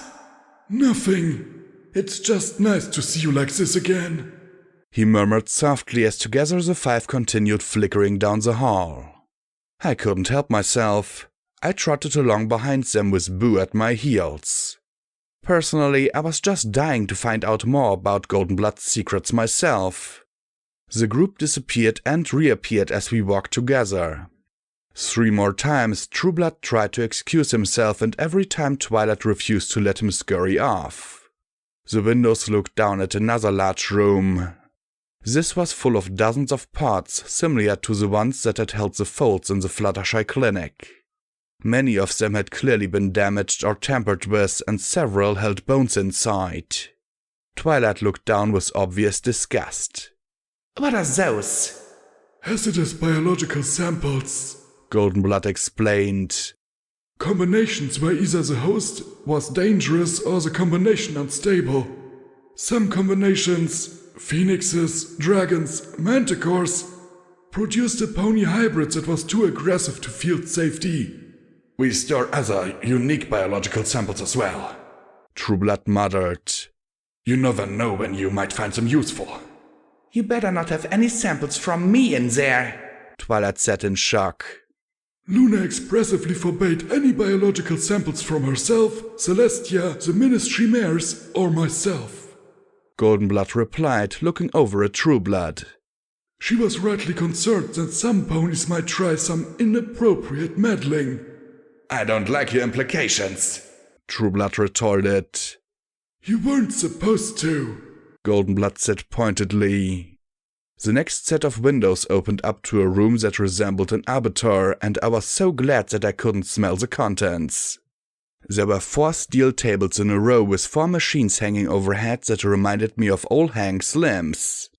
One wall was covered with steel hatches like dozens of refrigerators, and there were dirty white containers scattered everywhere. This is our organ harvesting operation, Goldenblood said smoothly. It's fairly new, only been in operation a year or so. The system automatically removes any and all viable organs from any subject placed on that table. They're then loaded into the stasis containers for delivery all across Equestria, he said as he pointed down at the white boxes with a hoof. Organ what? Twilight's mane frizzled at once. Does Fluttershy know about this? She asked as she pointed down at the room. In a general sense, Trueblood muttered. She understood the crippling need for ponies all across Equestria to have compatible organs. She might be somewhat ignorant as to the specifics. All she needs to know is that when a little colt or filly needs a heart transplant, her ministry can provide it. And if not, she can keep them alive till proper organs are arranged. She doesn't need to know how it works. Twilight covered her mouth and shook her head before stepping back. I can't believe you would do this, Flim coughed. Well, there was quite a market incentive for it. Flam tapped his hoofs together. The Ministry of Peace has quite a lovely operation budget, and we thought it'd be a shame to be left out. Twilight looked at the pair. You're disgusting. Oh! Goldenblood arched a brow as he trotted in front of her. Would you rather have ponies die when we have the magic and technology to save them? If so, make the command. We'll shut that room down forever. Twilight looked horrified and he shook his head. This is why we keep you and your friends in the dark, so that you don't have to know these things. I didn't come here for this, Golden Blood, Twilight stammered. No, you came here for secrets. Golden Blood retorted evenly. And I'm giving them to you, Twilight. Horrible, bloody, terrible secrets in all their raw glory. He stared into her eyes. If you can't handle something as simple as this, if the knowing of a little secret is too much for you to bear, then stop now and go home. That returned some iron to her and she glared back at him. I'm not giving up, Golden Blood, but... Her eyes turned to the window. Then let us continue. It's time you met Chimera as more than just notes on paper. Golden Blood said quietly. I copied Twilight's expression perfectly. This wasn't going to be good. Why was Boo cowering like that? Oh crap. Breath swooped up and smashed through the glass, showering me with shards that I barely deflected with my upraised hoofs. There you are! She shouted in glee as she pounced at me. They said they spotted a pony with a black and red mane, but you wouldn't believe how glad I am that I'm the one who found you! Some pony talked too much. I brought the revolver up, but unlike Fury, Breast didn't just let me blast her in the face. In a flash, the mare was on me, clawing and stomping and biting and stinging. Had any of my limbs been flesh and blood, they would have been torn away. As it was, the hazmat suit and reaper barding beneath it still didn't stop the stinger from plunging into my side. I instantly started to feel woozy as the venom began to work through my system. You have no idea how much I've wanted to finish you! She knocked the gun from my mouth, cackling. I just wish you were that grey cunt! I'm looking forward to ramming that Gatling beam gun right up here! I interrupted her by grabbing her neck and ramming my horn deep into her throat. The piercing headbutt made her choke and gag. I only wished that I had 3 magic bullets to follow it up with and SATs to insta-cast them with. She jerked back, my horn coming out with a small burst of blood, trying to leap back out of the window, but I couldn't have her getting away and finding help or circling back around for another attack. No matter how sickly I felt with her poison in me, I couldn't let her go. As she perched on the edge, I rolled forward and launched myself at her, wrapping my legs around her throat as we tumbled through the window together and down into a heap of garbage and old remains. I kept up the pressure on her throat as we landed. She choked as she thrashed against the ground. If I died now, would my legs keep choking until she went after me, I wondered? Except, simply killing her wouldn't be winning. Finally, I had to shove her away as hard as I could and dig through my bags for a healing potion and some anti-venom. As she fought for breath, I slugged down one and then the other. The healing potion wasn't all that effective, but Glory's antidote counteracted a lot of the woozy sensation immediately. I had all of 6 seconds before she was upon me. She was deadly in close combat, but she was too damned fast for me to keep out of close combat. Her tail made grappling a risky proposition, so it was becoming my best bet. Watching her closely while trying to dodge, I noticed her wounds weren't regenerating. I could take her down if I could just get her down. High caliber shot would do it, but that would require a big rifle and a pony capable of using it. Explosives? I didn't see anything that would otherwise go boom in here. Revolver was up there. No magic bullets. Shit. You've killed so damn many of my lovers and pets. I'm going to feed you to them, clone you, and feed you to them again! She swore as her lips spread wide, showing her dozens of sharp and pointy teeth. How could it be that the undying cyber pony who blews up was easier to kill than the idiot who screwed beasts? The blackjack diet. Somehow that'll make this all better. Be careful, I bet I taste like regret and failure, I muttered as I looked around. You know, I have to wonder just what has to break in a mare to fuck her up as much as you. Sink, Blackjack, sink! Oh, I could make up some sort of sob story for you, but the fact is that is the way I am, and I like it. Now quit stalling and start dying! She growled, baring her fangs. Oh well, sinking wasn't my forte anyway. I had barely enough time to draw my sword before she was upon me. The silvery steel sang with a single deadly note that made me grin even as I felt a twinge inside at the sound. The wild swing was enough to make her draw up. I thought I was supposed to clench as hard as possible on the handle and swing as fast as I could, but as I held the slim weapon, I realized I had to relax my jaw. Increase the arc of my swing. The Manticore hybrid leaned back and sprang forward with a snap, and I thought for sure I had her, but the bite stopped short. Instead of snapping her fangs at me, her tail thrust over my horizontal swing and tagged me hard in the side of my neck. The pointed shank withdrew with a spurt of blood that made me sway. I really hoped that there was enough anti-venom still in me to counteract the poison. I reversed my swing, but she jerked her tail back. I made a lunge to try and spear her in the face, but she ducked low, launched forward and dragged her claws along my exposed throat.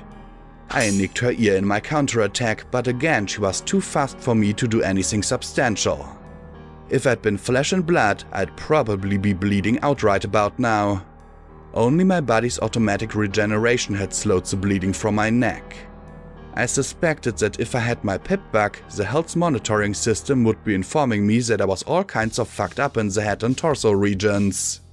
She seemed quite happy to slowly rip me to pieces bit by bit though, and my regeneration certainly wouldn't be enough to recover from that. And from the distant sounds of yelling coming from beyond one of the room's doorways, I suspected that soon I was going to be quite thoroughly screwed. Oh, great. Why'd I have to think of that? Suddenly there was a click and the whir of fans. The lights overhead flickered and came on, and the vents began to blast cold air and rattle loudly. The mechanical limbs suspended above one of the tables jerked to life and started to swing and swirl and beep. Most importantly, the doors leading towards the shouts hissed closed and locked. I looked at Brass, but she was looking around in bafflement. Finally, I shrugged and tried several sudden slashes, barely jumping away from a bite that probably would have finished me. The Manticore pony snarled as she circled to my side, but I moved back, keeping the table with its flailing arms between us as I struggled to use my brain. I wasn't going to be able to outfight her at this rate. She'd have killed me by now if I hadn't been augmented.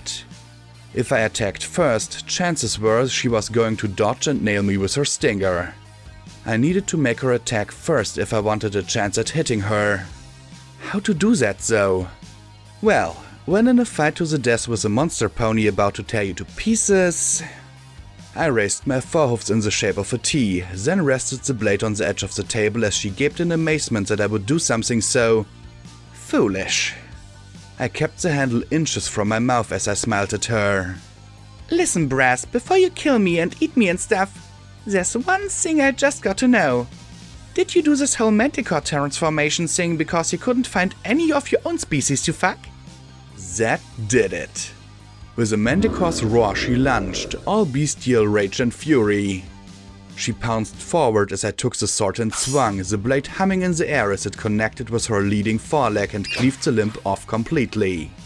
She flapped her wings to keep from falling flat on her face and feinted with a cut to her head. Wait, when had I learned to feint? Sure enough, she pulled her snarling maw back and stabbed with her venomous tail.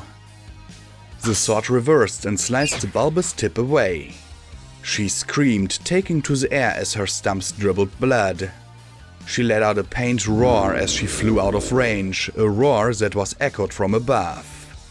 3 manticores flew into the room through the broken window and immediately spread out as Brass found a perch and licked her wounds to slow the bleeding. The monsters began to circle me. Okay, Sword, what am I supposed to do now? I gave ground, using the tables to try and keep myself in front of them. I might have pulled it off with 2 manticores, but with 3 I was going to get penned in. Not good. There's Philly! Screamed Rampage as she dropped from an overhead vent and onto the back of the nearest beast. She might not have been much weight, but she didn't need it with all 4 power hoofs discharging simultaneously. The Manticore gave a furious roar as it immediately tried to shake the Reaper off its back, but Rampage bit down and tangled her left hoof in its mane, and then proceeded to smash her right hoof against the back of its head. I grinned. Now, if only there were 2 more of her... Then I heard a dull thump over the whir of the machinery and backpedaled fast as Persuasion's grenade blasted the other two Manticores, though the big one was so tough it didn't seem too deterred. About time we found you! P-21 shouted from the hole in the observation window as he cracked open the launcher with his hoofs, then pulled out the spent shell, spat it aside, and smoothly loaded a fresh grenade from his bags. The larger Manticore stayed with me as the smaller soared across the room towards him. Biting the grenade launcher in his teeth, he fired it almost straight up at the ceiling. The projectile ponged off a metal strut, bounced off a vent, dropped down right behind the smaller beast, and exploded. That finished pulping the Manticore, sending it crashing into a heap. He looked right at me and actually smirked. When had he learned that badass smirk? Maybe it was a hat. The remaining Manticore spared me such difficult contemplations by nearly biting my muzzle off. I managed to lift the forehoof and let him mangle that in his jaws instead of my face. It might have been metal, but it still hurt. Rather how I imagined it would feel to shove my hoof into an electric blender. I jerked to the side to stop the descending tail spike from finishing me in one stab, then swung the blade in a slash that cut across the side of the Manticore's face, taking an eye. The creature removed its fangs from my mangled metal limb, backing off warily. I really hoped that my cyberlegs could recover from this degree of damage. From the side, Rampage's power hoof made rhythmic flashes as she smashed it against the monster's head. Finally, the beast's skull could take it no longer, shattering with a meaty crunch. The corpse collapsed on its face and Rampage crawled off with a clear wobble. Pale foam dripped from her mouth. Hey, Blackjack, got any more of that antidote stuff? P-21 scrambled down towards her and I grinned. As soon as Rampage was back on her hoofs, the three of us could tear this creature down and then finish off Brass. And Brass knew it too. She let out a roar and the huge Manticore immediately turned to attack my friends. Rampage had barely downed the antivenom from P-21 when that heavy tail swung into her body with a meaty crack. She flew across the room, smashing into the wall and lay there limply. Alone, P-21 slung Persuasion and began to back away, tossing out mines as fast as he could push the buttons. The huge beast set one off and jerked back in pain. Its long, low growl wiped any trace of a smirk off the blue stallion's face. I moved to go to his aid when Brass launched herself from her perch and slammed into me as a hissing, clawing missile. As P-21 and the huge Manticore circled one another, she threw herself on me. The sword pierced through the shoulder of her severed limb, emerging out the far side before her thrashing body tore the weapon from my mouth. Her jaws closed on my throat, grating on something in my... skin? Something else the professor hadn't told me about, I guessed. At least it stopped her from ripping out my neck and taking the vital plumbing to my brain with it. Instinctively, I swung our bodies as hard as I could, throwing us both off balance and onto the metal table behind us.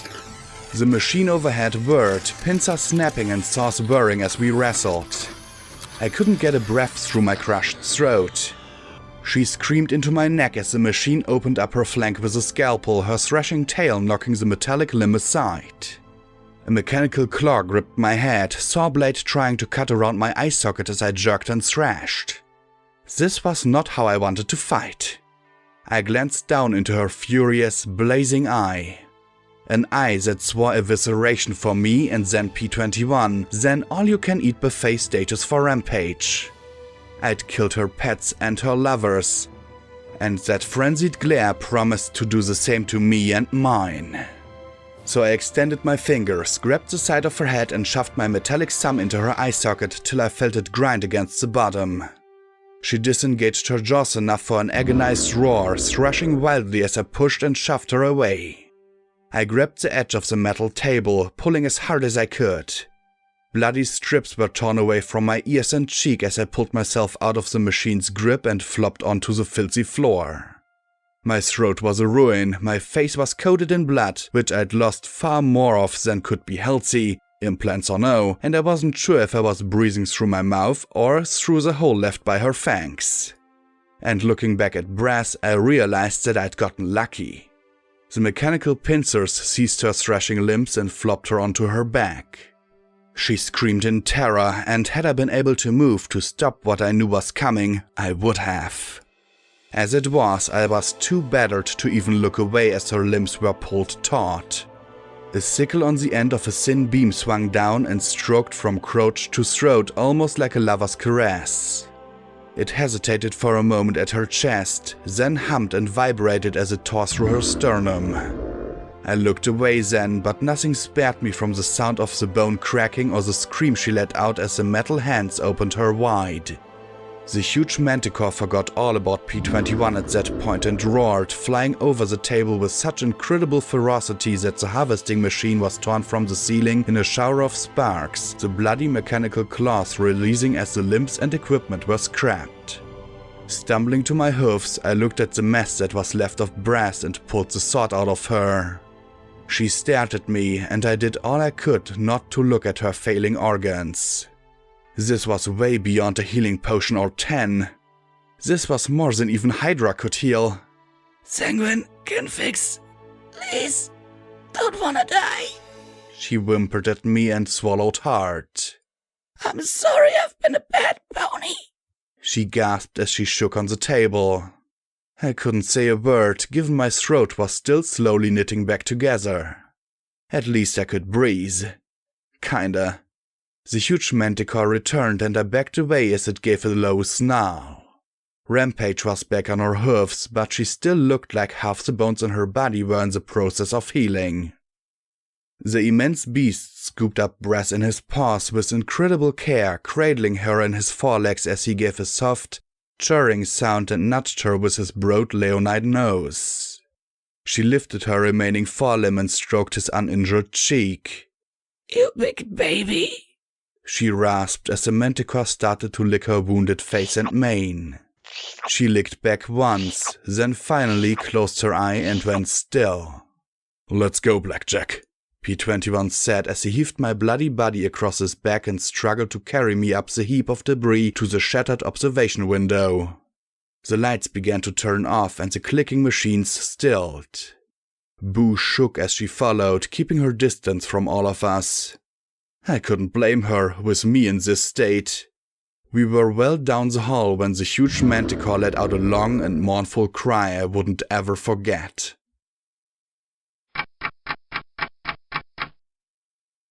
We found a large office where I could collapse and munch down on some sugar apple bombs and 3 cans of cram, along with a box of paper clips that had been left long ago on the desk. So we circled around like you said to go down to that sealed door. We got inside, but then we ran into turrets and those huge white ponies. P-21 began before I waved my hoofs to interrupt him.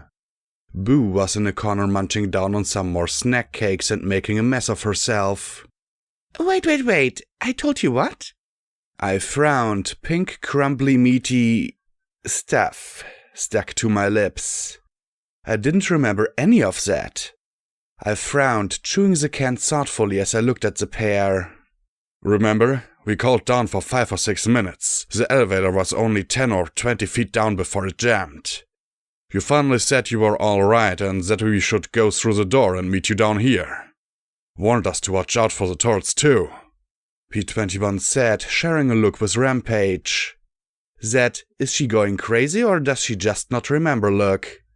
Well, the first thing I remember after falling was hanging under the rack. If there hadn't been a robot in the elevator shaft, I would have been goop at the bottom. I shook my head, trying to recall anything between the explosion and waking up. You sure it was me? And I told you to watch out for turrets? Rampage nodded as she looked up at me. Yeah, I thought you were just telling us to be careful, but we came to this one hall and there were like 4 pop-up turrets.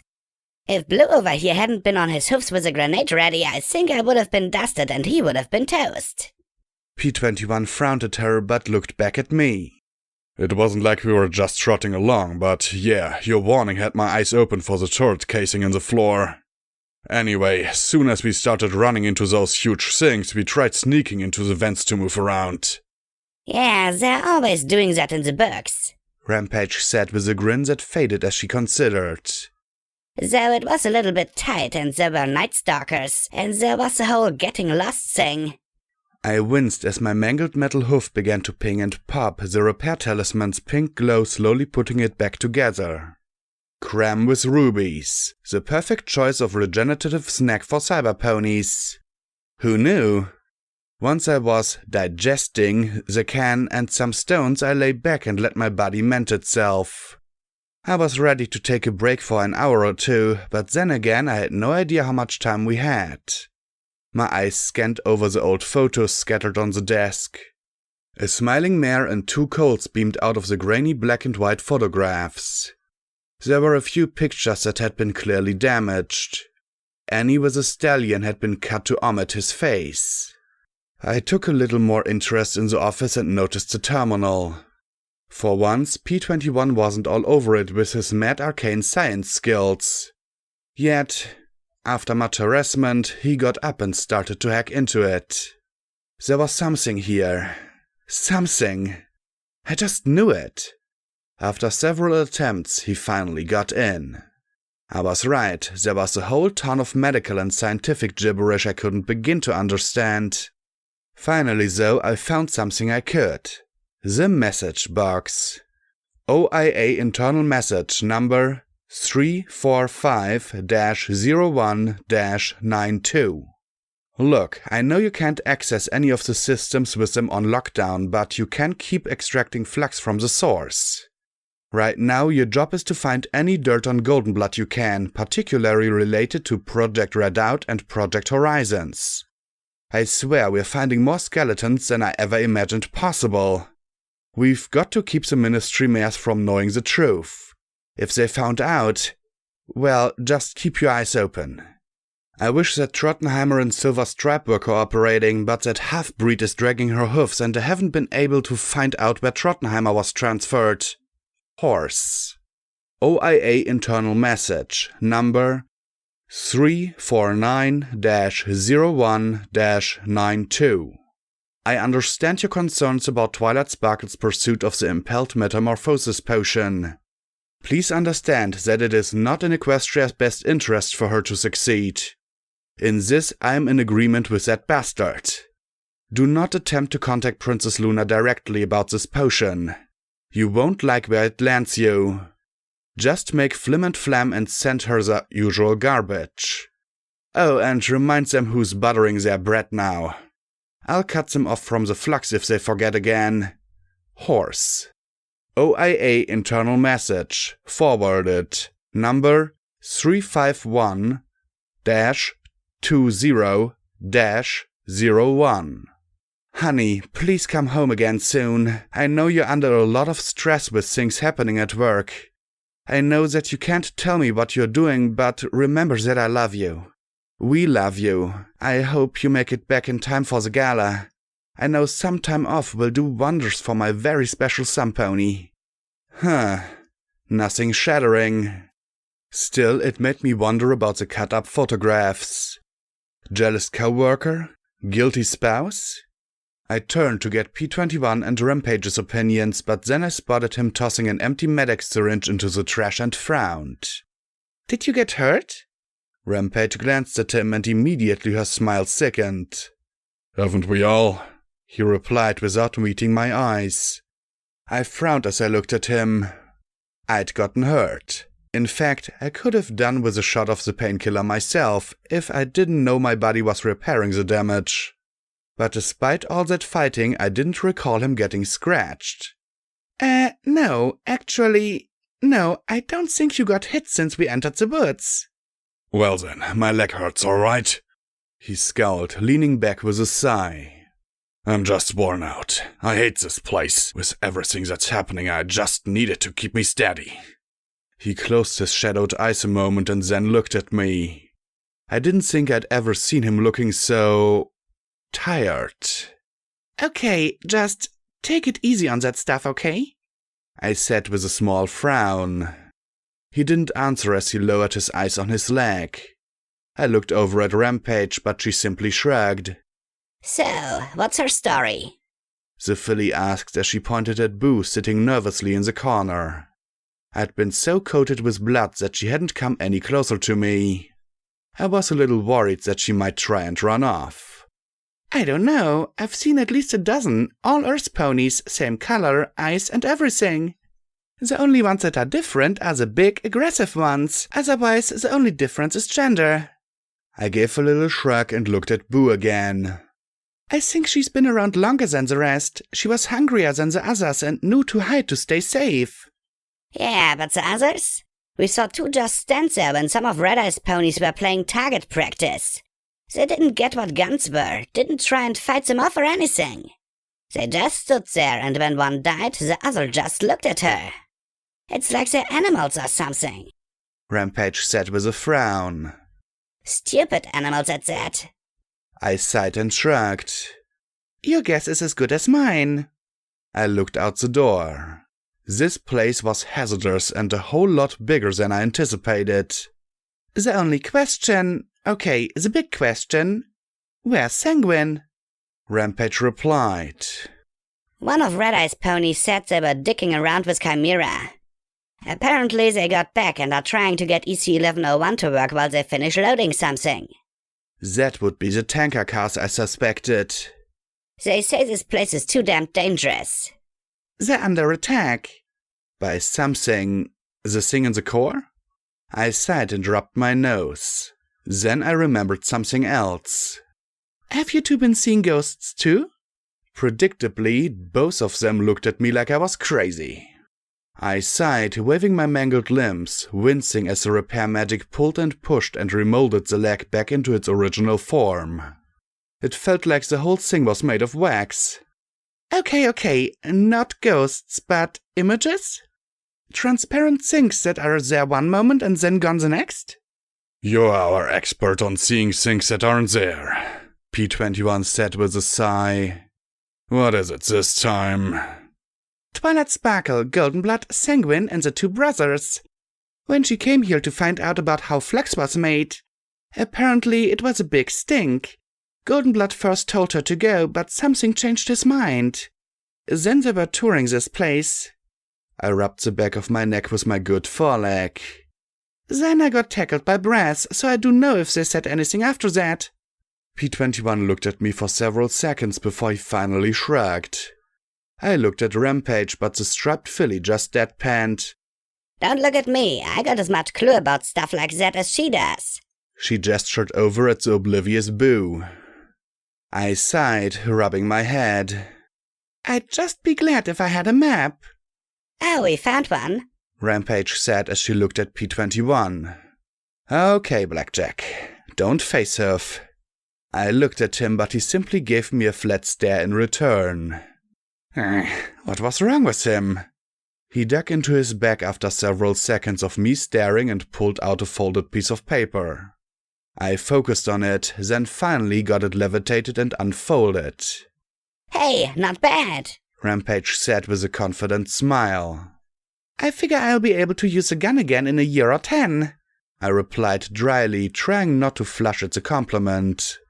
I could count the numbers of times ponies had complimented me on my magic on 0 hoofs. Yeah, I figure you'll have that whole magic thing licked in no time. Don't know if it's worth it though. Seems overrated. All those prancy unicorns with their magic and wine and cheese. And don't you have to sparkle and shimmer? She asked with a snort. It's a steep price, I won't lie, I said as I scanned the page and the crude drawing, then glanced at P21. He wasn't having any of it. I shook my head and looked back down at the page.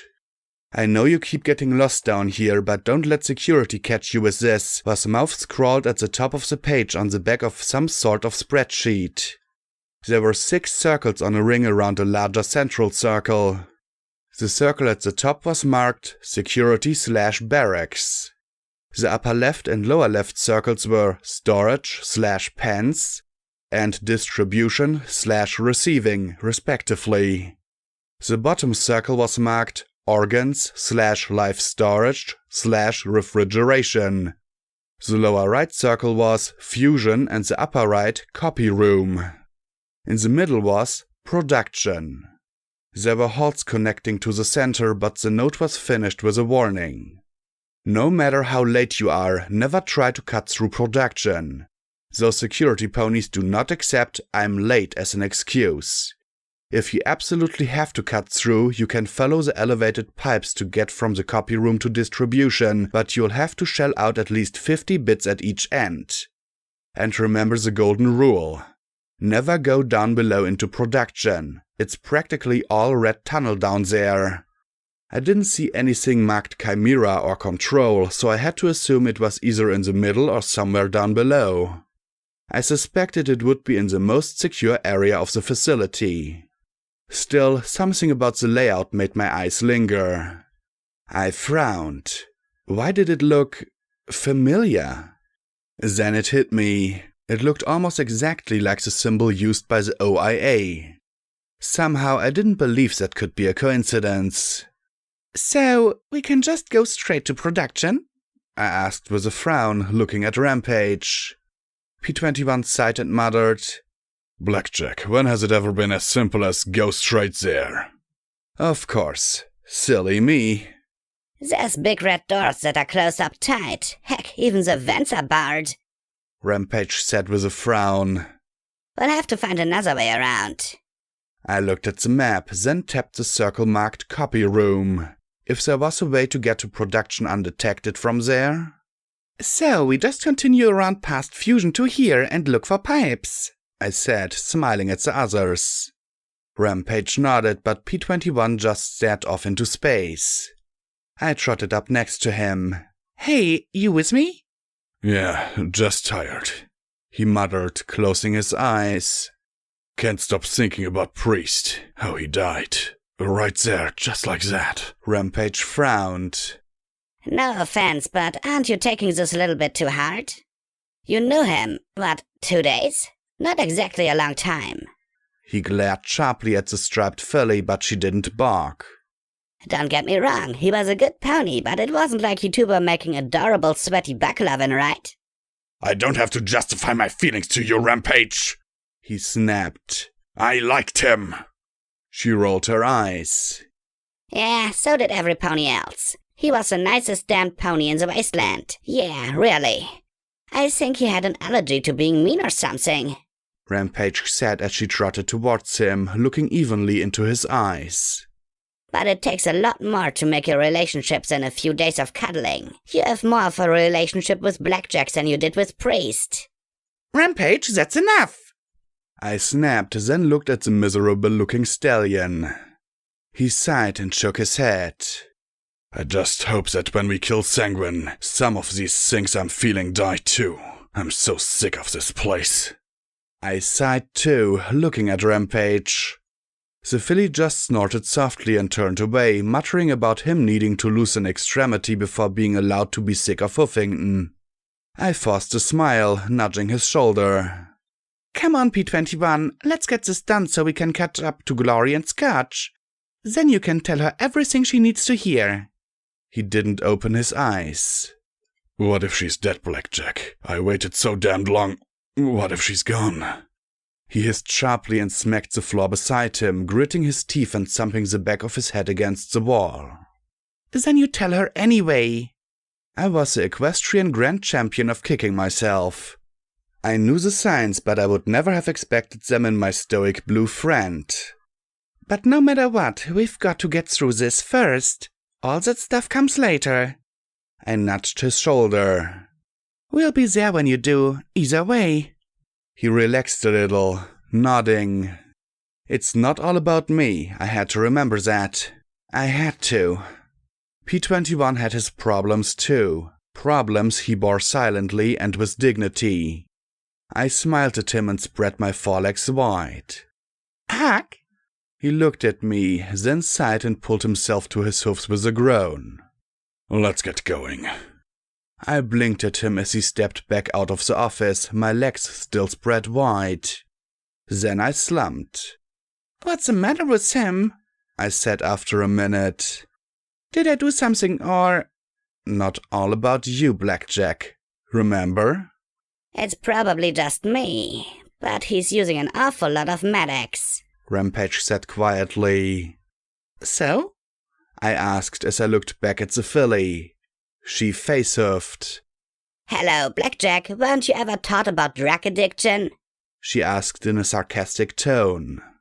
Sure, we watched a movie about a pony hoarding stable supplies because she, needed healing potions or something. But P21 isn't anything like her. I mean, she had sores and huge hollows under her eyes, and I think there was some foaming at her mouth. Like she was crazy without them. I frowned at her incredulous look and added defensively, I know that Scalpel mentioned something about chem damage over time way back then. Rampage looked at me in shock. Okay, wow. You really should know this. Every pony should. A lot of chems like medics, mentals, even booze, they all carry the risk of dependency. You get hooked on a chem and pretty soon your body doesn't know how to function when off it. I rolled my eyes. I've seen addicts. Remember Flank? He's not an addict. I said as I looked at the closed door. It seemed so stupid. He didn't have that gaunt look or anything. Look at what he'd done with the grenade in that last fight. Could an addict do that? Not all addictions are grossly physical, Blackjack. There are all kinds of mental side effects to a lot of drugs. Yeah, and then you pop a fixer and everything is okay. Well, except for the damage, I countered with a small frown. Glory kinda explains this when she was going on about chems being bad. Sure, fixers like temporary and stuff, but all we've got to do is get him some. I'll keep an eye out. Blackjack, if P21 is hooked, he's going to need a lot more than just fixer. Doctors can take care of the physical conditions. If he's using it because of something in his head... But I whirled on her at that. There's nothing wrong with his head, okay? He's not an addict. If he says he needs it, then he needs it. And who are you to talk, Rampage? You eat Mentos like candy. You loaded yourself up with everything back in Flank, remember? She rolled her eyes. Yeah, and if I wasn't eternally regenerating, I'd have died long ago. She snorted, pointing a hoof at me. And don't you reflect this onto me, Blackjack. This is about his problem. You're sounding like Glory, I muttered, and I didn't like it because Glory was usually right. I always thought the whole chems are bad for you line to just be her thing. Chems had saved my life more than once and saved her eyes in the sand dog tunnels. I remembered those hollow-eyed, slat-sided wretches outside Flank, and P21 wasn't like that. Those were addicts. He wasn't like that, so he couldn't be an addict. Back in '99, no pony had problems with chems because they were strictly controlled out of medical. Any pony stealing chems for whatever reason could be flogged for possession or use. Even possession of an empty syringe could be construed as guilt. I admitted, since coming out of '99 I'd had brushes with chems, particularly the effects of too much Bug and Hydra. There'd even been times I'd felt like I absolutely had to have them to win and overcome. But they were a tool.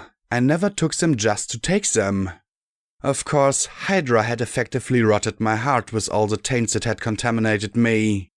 I met Rampage's hard glare and said firmly, He's not an addict, okay? He's just not. We'll get him talking to Scotch and work out his problems and you'll see. I didn't know how I could convince her. I wasn't precisely sure I was convincing myself.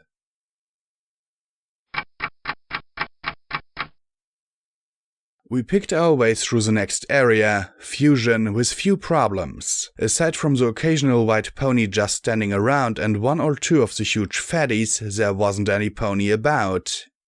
There were a lot more ghosts though. I saw Twilight Sparkle and Golden Blood as flickering images, but the moment I moved they faded away. Other times, if I walked just right, they'd linger and persist. Occasionally, I heard distant words and other strange noises. More than once, P21 and Rampage assured me that they couldn't perceive any signs of the ghosts. If that was what they were. I couldn't explain it. At times like this, I really wished Lacuna was around. If she didn't know outright, perhaps the goddess did. I spotted the Fusion Megaspell chamber but felt no desire to explore inside. I still had creepy memories of a cockatrice fusing with me. The closer we got to the copy room, the more white ponies there were, as well as the occasional fatty. The three of us took one down, though P21 blasted a grenade a little too close to me for my comfort. Still, I could take it, and we killed the creature without too much hassle. Beneath the straps lashed to the thing were 3 rage injectors and a sensor module. I assumed that this might account for the aggression their smaller and less mutated cousins didn't display. Finally, we reached the copy room. Like the fusion megaspell chamber, it was a large round room, but it held a strange piece of equipment that resembled a large tree of metal, the golden bark spattered with old blood and filth. Fat white noodles hung from the branches like swollen fruit. The rest of the room was decorated like a forest, as if the architect had tried to ease the creepiness. It really hadn't worked. Large pipes dropped down from catwalks over the metal tree in the center of the room, and a whole herd of ghostly white earth ponies stood quietly in clumps. There were more than a few dead bodies too, and pits full of flux. I imagined the blanks being shoved into them until they mutated into the hulking fatties. What is that? Twilight asked at my side, and I jumped in shock, looking at the ghostly mare's floating head. Slowly I moved till she came fully into view. Golden blood appeared as well. True blood and the twins had departed. This? Come now, Twilight, you read about everything Project Chimera developed. Or did you only pay attention to the fusion aspect? Don't lecture me, Golden Blood, she said irritably, her ears folding back. What is this? This is one of the many heads of Chimera, he replied as he gestured to the machine. The Biomedical Replication system, we simply call it the copy machine. Mix a biological sample with the flux and it can produce a perfect biological copy of that pony. A clone, if you will. A clone? Twilight Sparkle murmured, her eyes widening. But I thought Chimera was all about fusing ponies with other things. He looked almost disappointed. Chimera's goal was to prevent ponies from coming to harm. That was my promise to Fluttershy. To make certain no pony was hurt as badly as I hurt her, he said with a firm frown before turning back to the machine. Strengthening ponies was simply the beginning. How could we stop there? The organ extraction and preservation technology was used to save thousands of ponies all across Equestria. But we needed a source for those organs. And that source is this machine. I stared at the machine. Sanguine had said he could replace my failing body's organs, but by using this? You're butchering ponies for body parts? Twilight said aghast. Does Fluttershy know about this? Does Luna? She added a moment later. Perhaps, but that depends, he said as he walked to a terminal. I started to walk too, but it made them all fade out again. In the time it took to move back to where I was, I missed whatever he did. There was a hissing noise, followed by a pop. A ghostly white pony stallion appeared, standing before Twilight. Is this a pony? What is that? Twilight murmured in faint curiosity. Who is he? This is what we call a blank. Normally I'd show you a complete copy, but with Chimera sealed, all we can do is produce blanks by cycling the systems, Goldenblood said as he circled around the white pony. Every single organ and body part found in the pony body, all the components perfectly assembled, no less and nothing more than that. Nothing more? You mean there's no mind? Twilight asked as she took a closer look. The blank's eyes didn't even follow her as it stood there. None. Less than an infant, and no soul either, or at least none that we've been able to detect. A body made of pure biomedical flux. He gestured to the blank. Is this a pony? It has no parents, no magic, no spark. It has enough instinct to sleep when it gets tired or eat when it gets hungry, but it otherwise will die without care. It's fascinating, but Goldenblood, this is wrong. Luna could never... Twilight began, but was cut off as her eyes met the scarred stallion's gaze. She doesn't know about this. She can't. She can and does. She sees nothing wrong with using Chimera to help the lives of thousands of actual thinking, feeling ponies. He looked at the blank standing there. And think. If we could somehow give blanks intellect, we wouldn't need ponies to fight anymore. We could produce whole armies of blanks, suit them up in power armor, or fuse them with dragons, manticores and phoenixes and send them against our enemies. With Chimera, we could conquer the entire world if Luna willed it. He said with a grand wave of his hoof before he dropped it and stared into her eyes. And she will. Maybe not today or tomorrow, but she will. The temptation is inescapable. He finished in a dreadfully quiet voice. I couldn't tell if he was talking to Twilight or to himself. Twilight stared at the blank in horror. Goldenblood stared into her eyes, then asked in a voice soft as a lover's whisper, Twilight, have you given a thought, just a thought, about what Equestria will be like if we win this war? She swallowed, staring at the simple ghostly pony. I've been occupied. He glanced at her, then shook his head with a faint sigh. She looked back at him and asked quietly, Have you? He frowned at her before speaking as if confessing a horrid crime. Lately, I've been incapable of thinking about anything else. They moved away, flickering out. Rampage looked at me expectantly while P21 just sat there looking sullen, as usual. Okay, so this is the source of the blanks, I said, spotting Boo peeking out from behind some trash bins. I pointed at the pipe overhead, disappearing into the golden tree. The flux stuff flows in, but with Chimera sealed, all it does is put out these generic copies. Pretty clever. Rampage muttered. I mean, given all the experiments these guys were doing, they needed some pony to try them out on. They couldn't have only experimented on us. She rubbed her chin thoughtfully, eyes narrowing. Wonder what this shit is worth. Wait, us? I looked at her sharply and saw a heart-shaped loop of barbed wire cutie mark. Some pony else? But then she caught my eye. Rampage, is that you? She scowled at me. Fuck, I think. She shook her head hard. Fuck, what's the matter with me? Can we just cut to the chase and shoot her in the head? P21 muttered sourly. Experiments? You were talking about ponies experimenting on you? The question seemed to draw the barbed wire out of the tangled mess of her flank. Her expression hardened and became more insolent.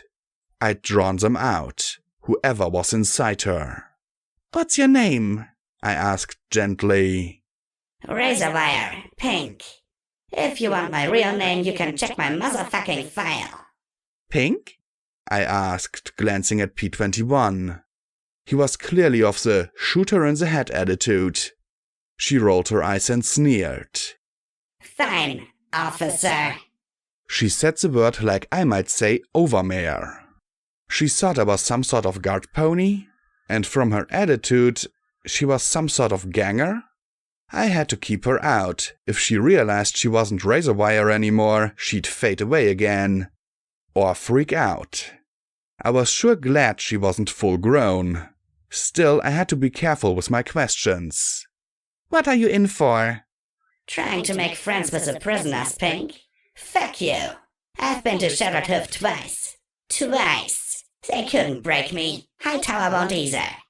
Hightower Jail. Rampage rolled her eyes, tapping her lips. Let's see. Civil disobedience, trespassing, defiance of royal edict, theft, lacency, burglary, curfew violations, trafficking stolen goods, distribution of controlled substances, loot misconduct, and fraternization with the enemy. She narrowed her eyes at me.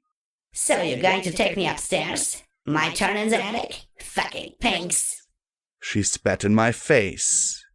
Maybe, I said, trying to think fast as I wiped it away. There was a narrow window before her personality became aware and freaked out. What happens in the attic? Oh, you don't want to ask that, Pink. Big trouble to ask that. You ask that and they'll throw you in the cell. Cut you open. Then she looked at P21. Shoot you in the fucking head. Then she blinked. Shoot you in the fucking head? She started looking around and hugged her head as her pupils contracted. Shit, shit, shit, shit, shit, shit. she stammered as she started to shake. They shot me in the fucking head.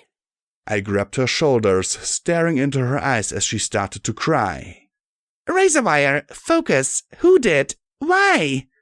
They shot me. They fucking shot me. Fucking shot me. She screamed louder and louder before she looked at me. I'm dead. I'm dead. They fucking shot me and I'm dead. She wrapped her little forelegs around mine. You killed me. You fucking killed me, you pink. Even as a filly, she was damned strong, but I just held her. I wasn't going to snap her out of it the easy way. Yes, you were killed, Razorwire, but not by me. I didn't kill you. She screamed and fought with me in a thrashing frenzy, her power hoofs sparking as they kicked my legs. I didn't kill you, I told her again and again. Her rage slackened off, her struggles growing weaker and weaker before she finally stared at me with a forlorn, wide-eyed expression. Blackjack? She whimpered, her bottom lip shaking. Yes, Rampage? I asked softly as she slowly bowed her head. She fell against me, sobbing. They killed her, Blackjack. She was so mad. Why did they kill her? You remember her? I asked as I held her firmly in my hoofs. Like reading a book a long time ago. She sniffed. She was a criminal, a thief. She boasted that stealing was her special talent. Thought of herself as daring do. She sighed, holding her head as she sniffed and shook. Daring do? Really loved the bugs. Partied hard, did special favors for Pinkie Pie. Scared to fucking death of her. She sniffed and rubbed her eyes. Got caught in a raid selling to zebra refugees. Got sent to Hightower. She thought Pinkie Pie would bail her out again, but she didn't. Left her to rot. And the guards killed her? I asked softly, stroking her mane. She pushed me away though, then sniffed and rubbed her nose. Yeah, they cut her open and put something inside. Then, bang! She shook her head. Wow, this is the first time I actually... Then she frowned a little. In fact, she looked a bit spooked. What? First time what? I prompted. Don't worry about it, she replied with a sigh, looking up at the catwalks over the mechanical tree. There's gotta be a way up there. Let's find it, finish Jerky Pony off and go. Yeah, I'm worried about Scotch, I said with a frown as we trotted to a stairwell on the far side of the room. The pale blanks moved out of our way, staring dully. A few seemed to be dying of hunger. A part of me wanted badly to give them food.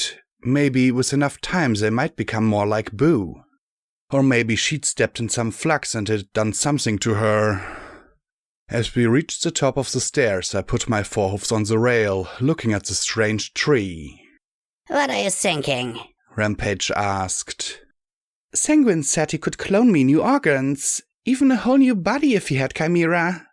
I frowned, knitting my brows together. What if we could use Chimera to help Scotch? Do you have any clue how to? I'm pretty sure none of us have a mad scientist certification. I mean, I know I don't. Rampage retorted. Then she knit her brows together. At least I hope I don't. I gave a little half smile, but it faded as I looked back at the golden tree and watched as one of the pots popped open and dropped a drippy, goopy blank mare to the ground. She blinked and just sat there, looking around. Well, blankly. Okay, I hated the thought, but I had to say it. We'd need Sanguine's help, I said quietly. Suddenly a harsh snarl sounded from P-21 that made all three of us stare, Boo included. He glared at me in disgust. Well, I'm so glad Priest, Dusty Treads, and countless others more died for nothing. He growled in a low, harsh voice. It'd been a long time since he'd ever spoken to me like we'd just left 99. Bravo, Blackjack. I think you're the only pony in the wasteland capable of brushing all that off. I'd rather he'd hit me than have said that. I'm not saying we let him win. I'm saying we get EC-1101 and make him use Chimera to help your daughter, I said sharply, and he jerked as if I'd kicked him. I looked at P21 and Rampage. There's something that Sanguine wants. I think it's more than just this building. Maybe we can work out a deal. P21 snorted in disgust. I'm pretty sure that even if we get really lucky, any deal we make with him is going to include let me go. Rampage pointed out. So we promise him whatever he wants, get Scotch's clone and then kill him. P21 said so matter-of-factly that it chilled me. Worse, a part of me agreed with him. Kill him afterwards. That sounded so neat. So pat, so exactly what Sanguine would do. When I'd lost EC1101, it was like losing Stable 99 in Scoodle. There were moments my actions had led to complete failure and terrible consequences for others. I wanted to win so badly that I could taste it. He'd probably believe me if I told him we'd let him go. I had that whole noble idiot thing going. P21 could rig something to go boom. We could do it. I could not only win, but also get vengeance on the bloody monster. And I wanted to as well. I had to admit that. I wanted to win after being chased, shot up, and raped. I wanted to be on the giving end. I wanted to be the one who trotted away with everything because I was the sneaky pony who got away with it. All I had to do was get EC1101, promise him whatever he wanted, get it, and then kill him. Then a little orange pony bucked me right upside the head. Was that all I wanted? Deep down? Vengeance on my enemies? Lie, cheat, steal, destroy? Was that what security was all about now? I didn't know anymore. I felt myself slipping away. I wanted to win, and I wanted to be a good pony. To do better. Couldn't I do both? Was that too much to ask? In the wasteland, yes. Well, we're putting the cart in front of the pony, I muttered. Sanguine might not even give us a choice. I'd kill him rather than let him just escape or kill P21. With me taking the lead, we walked along till we met up with the pipes. A narrow catwalk just wide enough for one pony led gradually uphill, towards Sanguine and EC1101. The pipes emerged into an enormous hexagonal room, a room I'd seen before. Twilight had accused him of copying Mary Pony. I didn't know how accurate that was, but in this place I saw almost exactly what I'd seen in Spike's cave. It was a cruder design. The ceiling was held up by 6 massive pillars instead of being freestanding under a volcanic chimney, and instead of computer equipment, these walls were covered with pipes and mechanisms. Flickering lights blinked on and off over a massive lake of pink mist that undulated and swirled around massive heaps of machinery barely visible through the fog. The air tasted foul and poisonous. And there were warning signs everywhere. Some were almost as large as the Huffington Arena scoreboard. Warning, absolutely no eating or drinking on the floor, no matter how good it smells. Warning, absolutely no sneezing. Warning, report any and all instances of music and or singing. Do not participate in any musical numbers. Warning, anything and everything can explode when thrown, even you. Warning, report to medical if you find your body drastically different when you wake up tomorrow. Blue spots equal bad spots. Warning, be on alert for unusual weather shifts. In the event of catastrophic flux spill, please think of your fellow workers and activate the water flush system. We will remember your sacrifice. Only you can prevent a horrible fate worse than death. Of course, they were slightly better than the other signs. We're not just mixing chems and dangerous substances here, we're mixing science. When in doubt, throw science against the wall. See what sticks. You're a trusted friend in science. Not never, but now. Your right to work, no matter how hazardous, horrible or harmful that work may be. 3-bit work, aren't you glad you're being paid for? Donkeys, doing your part for Equestria. Then on each pillar I saw a red box about the size of a pony. The warning on these was far more straightforward. Warning, high explosives. I had a sneaking suspicion that most of the employees here had been illiterate, desperate, or suicidal. In the very center was a large metal pillar. Pipes of all sorts sprang from it, some coming up to meet the pipes running underneath the catwalk I was on, while most dropped down to the strange machines. A metal catwalk ring surrounded the pillar about 20 or so feet from it. Carefully, the four of us made our way over that poisoned expanse towards the pillar. A guard lounged where the catwalk we were on joined the ring surrounding the silver spire. She might not have taken her job seriously, though, given that she was smoking and looking out at the mist, but I couldn't think of any way we could get close enough to take her out without giving her a chance to get off a warning. And shooting in here, even I could tell that would be a bad idea. Then I looked back at P-21, who was staring out into space with that sour expression. I nudged him and pointed up the ramp at the guard. He frowned and lifted persuasion in his hoofs with a questioning look. I rolled my eyes and then shook my head, mimicking lifting something with my hoofs and puckering my lips. He looked at me like I'd lost my mind, then blinked and nodded. Silently, he moved closer and pulled Scalpel's blowgun from his bags. He raised it to his lips and fired without a sound.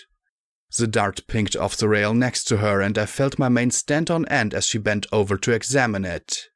Fortunately, the second dart buried itself right in her rump. The Medex and Moondust mix shot into her, and she swayed on her hoofs before flopping on her face. I just gave him a look, smiling and arcing a brow inquisitively as he looked back defensively. We trotted up to the ring and he collected the missed dart. Fortunately, there were drums and crate to hide behind as we moved around towards the far side, where pieces of equipment sparked and whirred. Barely audible over the noise from this distance were several voices. As we moved around towards the front, I saw a generator surrounded by dozens of spent spark batteries. It was connected to one of the machines, hooked to the exterior of the pillar. Raw Flux Draw Site number 26 was written on the casing. Try it again, came Sanguine's shout. It should work for you. What are you doing wrong? It's not. It won't work. Psycho Shy sobbed. It just keeps telling me how Blackjack is going to kill me. It won't open the casing. It must. EC-1101 was designed to work for only a select few ponies or their offspring. It must work for you, Fluttershy. That's what it was designed to do. Sanguine hissed, and then I got far enough around the column to spot the guards. Then him, and then the sobbing yellow Pegasus. She looked like hell. Great webs of yellow feathers had been torn from her wings, her mane was ripped and torn, and her yellow hide was bruised. Stop screwing around and just open it. I can't, she sobbed, hanging her head as her hoof rubbed the delta pip bugs that had been ripped out of my leg and duct taped to hers. It was rubbing her limb raw. The half-dozen guards snickered to each other, watching the pair. I didn't know if they were protecting them or trying to prevent them from escaping. Sanguine looked at her and said, in a low voice I barely picked out over the pump, The last tanker is almost full. Goliath and his mother have already teleported back. As soon as it's full, they're leaving, and either they are going to kill us or that thing is going to completely occupy this facility. You can do it. I can't. Just keeps telling me how Blackjack is going to kill us. You didn't say anything about a dead pony talking to me. She suddenly wailed. What was that? Was she talking about Dealer? But he was my crazy, wasn't he? I'm a dead pony talking to you, and I'm telling you this is our last chance. If we fail now, or if glue cracks Twilight's work, there won't be another. I won't leave them down there. The ragged ghoul said as he pointed down at the pink mist. Now I really wanted to have a nice long chat with the bastard. Should I act or should I wait though? Even if the guards weren't on Sanguine's side, I doubted they would just let me trot right up and take him. I looked over at P-21 to see if he had any ideas. He did. He was pointing persuasion right at Sanguine and Psycho-Shy. I knocked the barrel up, either just in time to prevent him from firing straight or accidentally triggering it. The launcher made its soft thump, the grenade pinged off the side of the pillar and then exploded overhead. From the glare he gave me, I wondered if I was back on his shooty list. Okay, time for Plan D. Security, grab her! Sanguine shouted as he grabbed Psycho Shy's tethered wing and dragged her behind cover. The six began to spread out and open fire with SMGs and battle saddle-mounted light machine guns while two more circled around. Get her? Really? He was hitting the villain clichés hard. Of course, he'd be laughing last if they did manage to get us. Rampage! I pointed behind us and the filly gave a salute and scampered in that direction. A few seconds later, I heard her yell. Tag, you're it! Followed by the crack of her power hoof. That left the three of us being shot at by 4 ponies, and Sanguine was somewhere with his poison breath. Boo immediately took cover behind a barrel, curling up as tightly as she could. P-21 pulled out a frag grenade, bit off the stem and threw it over towards the guards. He wasn't the only pony with that idea, as an apple grenade bounced off the crate behind me and landed in my lap. I jerked, tossing it over the edge where it detonated a fraction of a second later in mid-air just below us. P-21 leaned to the side to get a better look as he readied another grenade while I fired with a revolver. Really, right now I was just grateful for the lack of griffins. My aim was a lot more careful, but with automatic machine gun fire you didn't need skill. Just luck, time and a large enough supply of bullets. P-21 rolled a grenade across the catwalk to the base of their cover. Get ready, he said. Forward! But the what was answered when a cloud of thick white smoke billowed up, cutting us off from them. I sure wasn't wasting any time. The gunfire slackened somewhat and I sprinted across a gap, launching myself over their cover. Now was my chance to administer a beatdown on some pony else in a battle saddle. I hooked my metallic forehoofs around one light machine gun and pulled back. The mare was strapped to clenched down on the trigger as I swung her around. Screams and shouts filled the air as the guards fired wildly back at her. Finally, the pins holding the machine gun came loose and I yanked it free.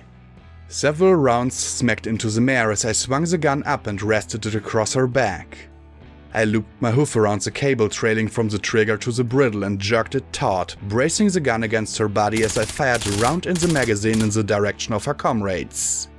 One came out of the dissipating smoke and slammed me against the catwalk rail, the gun falling silent as the mare I'd used for cover went down. The bulky Ersh pony struggled to simply toss me completely over the edge and into that vast swirly depth below. And she was doing it too. I wrapped my hoofs around her neck as she shoved me over, halting my plummet. I grit my teeth and hooked my hind legs through the railing, then extended my fingers and grabbed her own shoving forelegs. With a yank, I pulled her over the edge after me, dangling there upside down as she screamed and landed on some equipment below us. The fall hadn't killed her. As she started to howl and choke, I suspected she wished she had. There was another grenade explosion as I hauled myself up the side of the catwalk rail with my robo fingers and finally flopped over the safe side. Then Sanguine emerged from the thinning smoke and took a deep breath.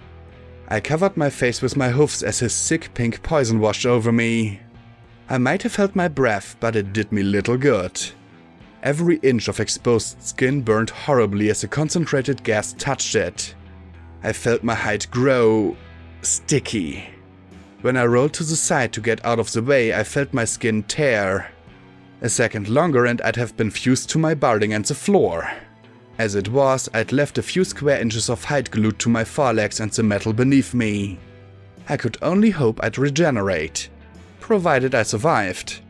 If I hadn't been half synthetic, I think I'd have been permanently glued down by the toxic plume. I reached for the revolver, but it had fallen out somewhere. Sanguine drew in another breath as I stared up at him.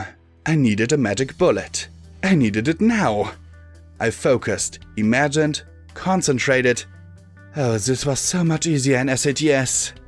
Then the white ball of light flashed out and struck him in the face. It wasn't full power, but it was enough to knock him back and halt a second dose of the pink cloud. Psycho Shy had kissed him? How did she still have a tongue? Unfortunately, lying there made me prime target for one of the guards' ponies. I didn't have a gun, and my horns still ached horribly from one half-strength magic bullet. The bloodied guard levitated an SMG with a look of pleasured satisfaction in my imminent demise. Then there was a chatter of rapid fire directly behind me, shooting wild and uncontrolled.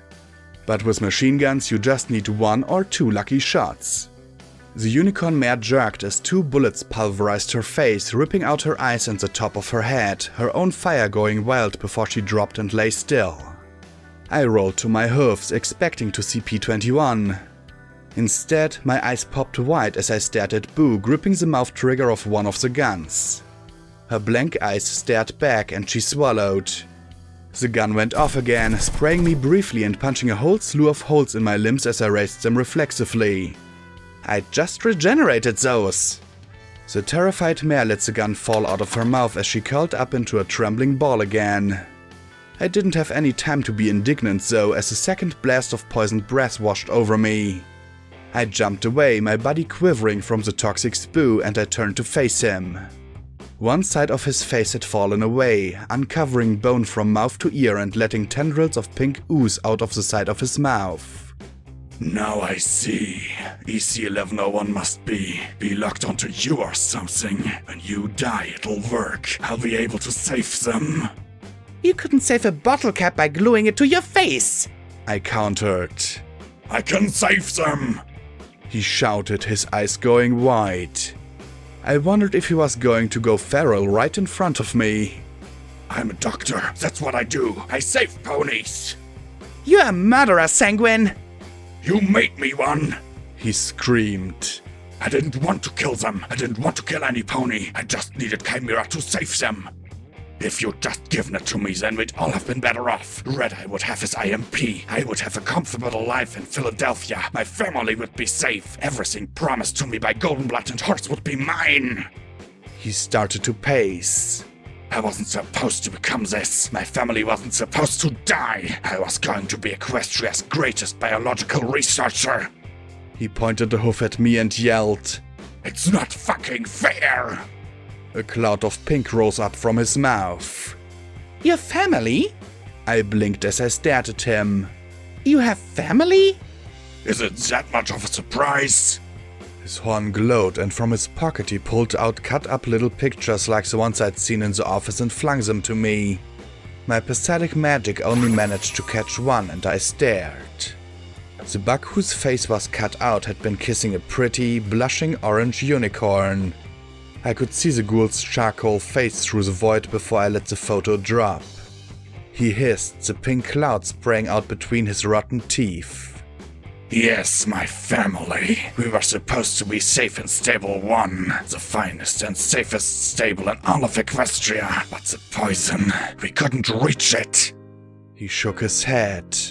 I got them here, but we were sick. I was so sick. There was nowhere safe. Here they'd be safe.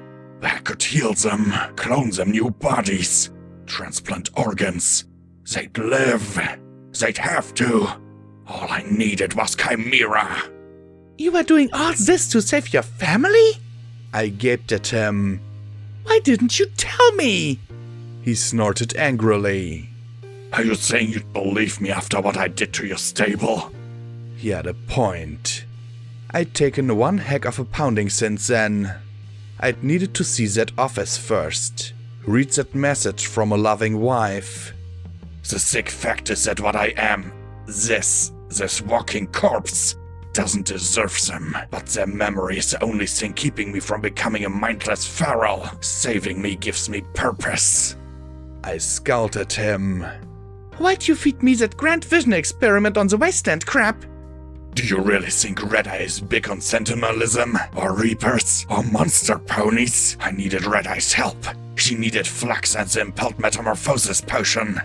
He'd be able to care for my family. Give them the life and safety they deserved. I wouldn't have my wife raped by raiders or my sons turned into savages. Red Eye is creating schools, civilization, and he doesn't care if you're a ghoul. Unlike Ten Pony. You put them in stasis pods like the others, I said as I stared at him. Yes, but once activated I couldn't open them. I can't even monitor their status. Chimera would have to be activated first. I tried tampering with them from time to time, but it was risky. Killed the occupants of some by accident, woke up some of the others.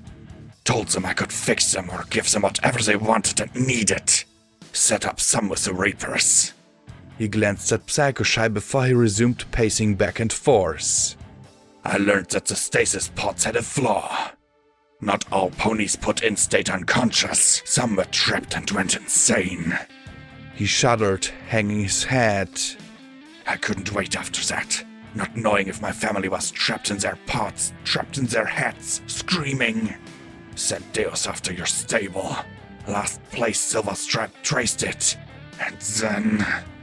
He looked at me and screamed. Then you fucked everything up! He launched himself at me in a frenzy, a toxic cloud pouring out of every gap and hole in him. I kept backing away, using my fingers to throw crates and barrels in his face whenever he started to exhale. It was different than fighting an enemy with a gun though. The vapors burned, even without a direct hit. Holding my breath did no good. The toxins were entering through my hide. Finally, I trod on one of the corpses and my legs slipped out from under me. I rolled onto my back once more and he stood over me. Pink vapors burned my cheek. I felt the flesh bubbling from the contact. He drew a long, slow, wet breath. Then I looked above him. Glory? The crate dropped on Sanguine's back with a resounding crunch as he collapsed beneath its weight. A pink spray poured down through the catwalk right into the sea of noxious vapor beneath us. I rolled away, feeling my flesh drip. Oh, I really hoped I could regenerate this. Then I stared in shock as Psychoshy landed beside him, tears streaking her cheeks. You said it was going to be you and me, Sanguine. That it'd be us in our life with Red Eye. The yellow mare sobbed. Were you going to kill me once you had Chimera? Or were you just going to dump me and run off with your family? Stupid, ungrateful, wretched, traitorous meat. I should have thrown you away when I had the chance. He hissed beneath the crate. Then his lips curled. Well, it doesn't matter anymore. Oh yeah? Why? I asked with a snort, then a wince. I really hoped I still had the left side of my face. At least I could still blink that eye. Coughed a voice behind me. I turned and stared at 3 hovering griffins in power armor and a dozen more guards ponies similarly equipped. One pressed a gun to P-21's head as he pinned the struggling stallion. The lead griffin, pointing a high-caliber precision rifle at my head, said, We wanted to tell you that we've got the flux loaded and are ready to leave. He looked at the pinned ghoul. Do you have Chimera? Almost. He rasped, his broken hoofs scraping at the catwalk grate. I'm so close. Just kill her and I just need a little more time. I see. The griffin replied as the guards trotted past us and Sanguine gave a growing smile. But then they simply collected their fallen comrades and their wounded, doing nothing against me or to help free him. His glassy eyes popped wide when they started to trot back out the way they came. No, what are you doing? No, you can't! You need me! Sanguine shouted after them. The griffin just snorted. Glue cracked Twilight's note 3 days ago. We don't need you for anything. Red Eye thanks you for your offer of pre-war aid, but says he can't extend any more time or resources for Chimera. In addition, for your crimes against the mining settlement at Brimstone's Fall, Red Eye wishes for me to personally inform you that you will be shot on sight if you are seen anywhere near the facility of the Cathedral of Philadelphia. I stared as they released P-21 and started to go. Wait, you're just leaving him? I asked. The griffin looked amused. You're not going to kill us? Somehow I felt a little surprised that some pony else was showing us mercy rather than just killing us for the fun of it. That it was coming from one of Red Eye's people was a touch more disturbing. You're welcome. Near as I can tell, leaving you alive in this hellhole is worse punishment than killing you. Besides, the robots in the tunnels will probably do that. As for us, our contract is done. We have the flux needed and we'll deduct his payment. He said with a wave at the pinning ghoul. To cover the extra costs and loss of life. The griffin gave a snide grin. Be glad I'm not Vermilion, Sanguine. After the annoyance you caused him, well, I'm pretty sure he takes the time to get creative. He flew off towards the others. I watched them go and sat down hard. Come on, let's get out of here. I've had enough of pony freaks, ghouls, and killer robots in general. Huffington can kiss my tail. When they disappeared down the catwalk, I turned back to look at Sanguine trapped beneath the crate, saying, Well, that was interesting. P21 jammed a grenade in his mouth. Stop! I yelled. Psycho Shy looked shocked, Rampage sighed, Boo flinched, and P21 scowled. Sanguine stared back at me, his pink breath trickling around the apple. No, Blackjack! Fuck no! P21 yelled, hoof poised over the stem. This bastard needs to die! He needs to die in the worst possible way! I'm not arguing that, I said as I stepped closer to him. Get the pip-bug back, kill him. Or was I going to go for the triple win and lie to him to help Scotch? Kill him, finish him off. Or let some pony else kill him. My hoofs would be clean then, right? I sighed as I sat down, looking at the ghoul. Why didn't you just tell me the truth? Damn it, Blackjack! You swore to kill him! You swore to Dusty Trails as he was dying! P21 yelled at me. I knew I had. I did, but... You can't just let him live! I'll kill him if you won't! I'll do it!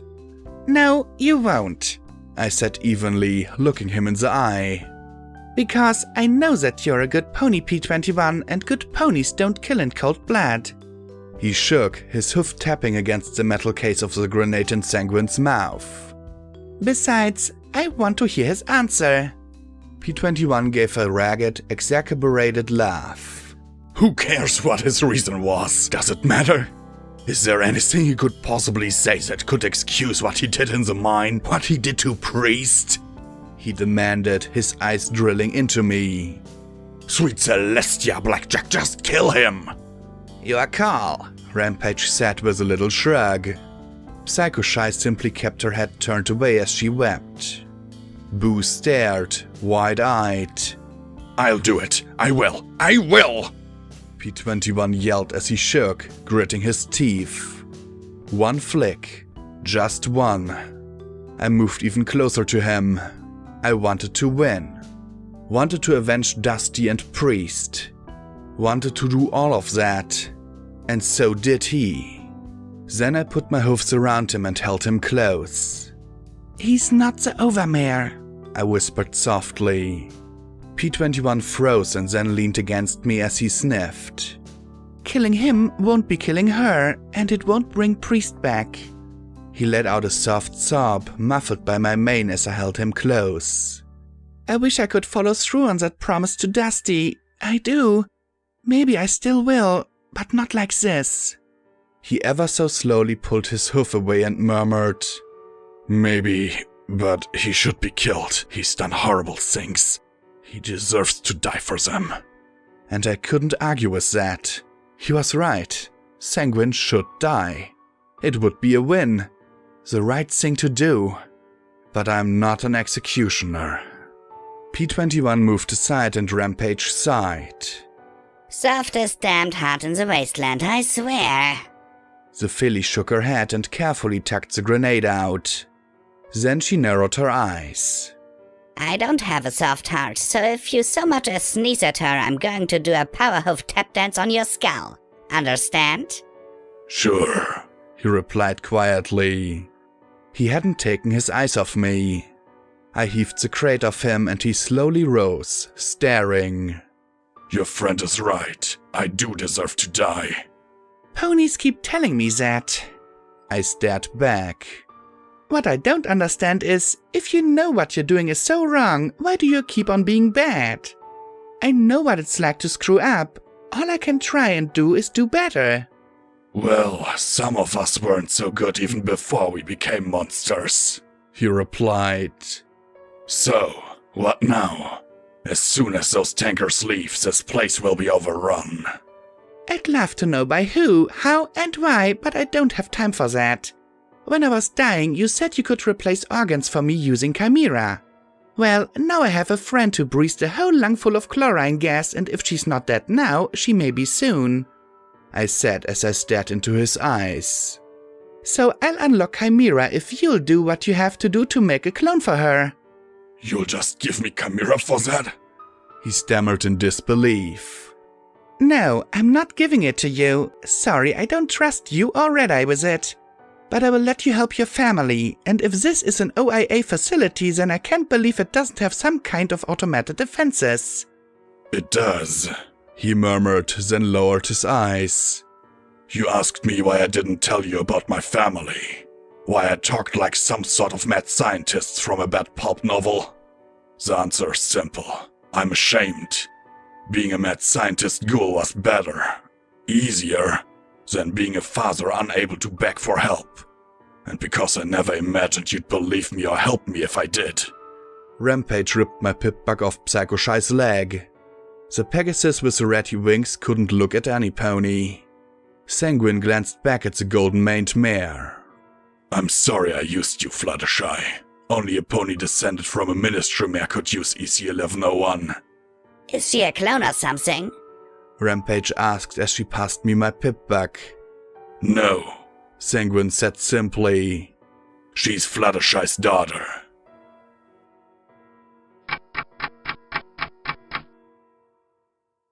Sanguine and Psycho Shy weren't talking much about the details of that little bomb.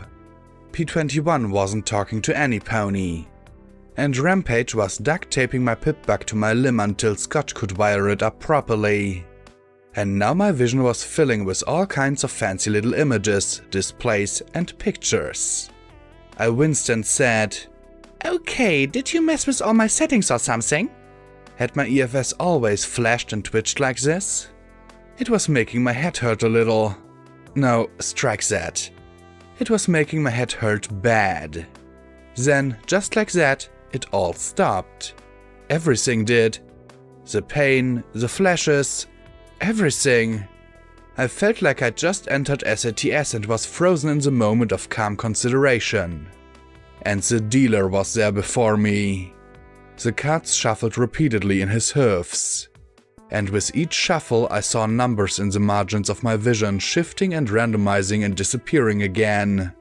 His pale eyes stared into mine from under the brim of that dark hat. So, what are you? You're not my crazy, are you? Let's play that game when we've got a little more time to spare, he rasped as he turned over the deck of cards. You've got enough on your plate as it is. He had a point, not that I liked it. You know, I thought for a moment that, when I left here, I'd have fewer questions than when I arrived. I added a mental stomp of my hoof. I wonder if little Pip wants to trade. I'll go fighting brain-reading monsters and she can deal with all this mystery horse shit. Not like there was much in my brain worth reading. You ought to know better, he muttered, tilting his head up. You sure want to do this, Blackjack? That ghoul doesn't deserve your spit, let alone your mercy. Was I sure? What happens if I unlock Chimera? I remembered old Hank talking about machines waking up and getting conflicting orders.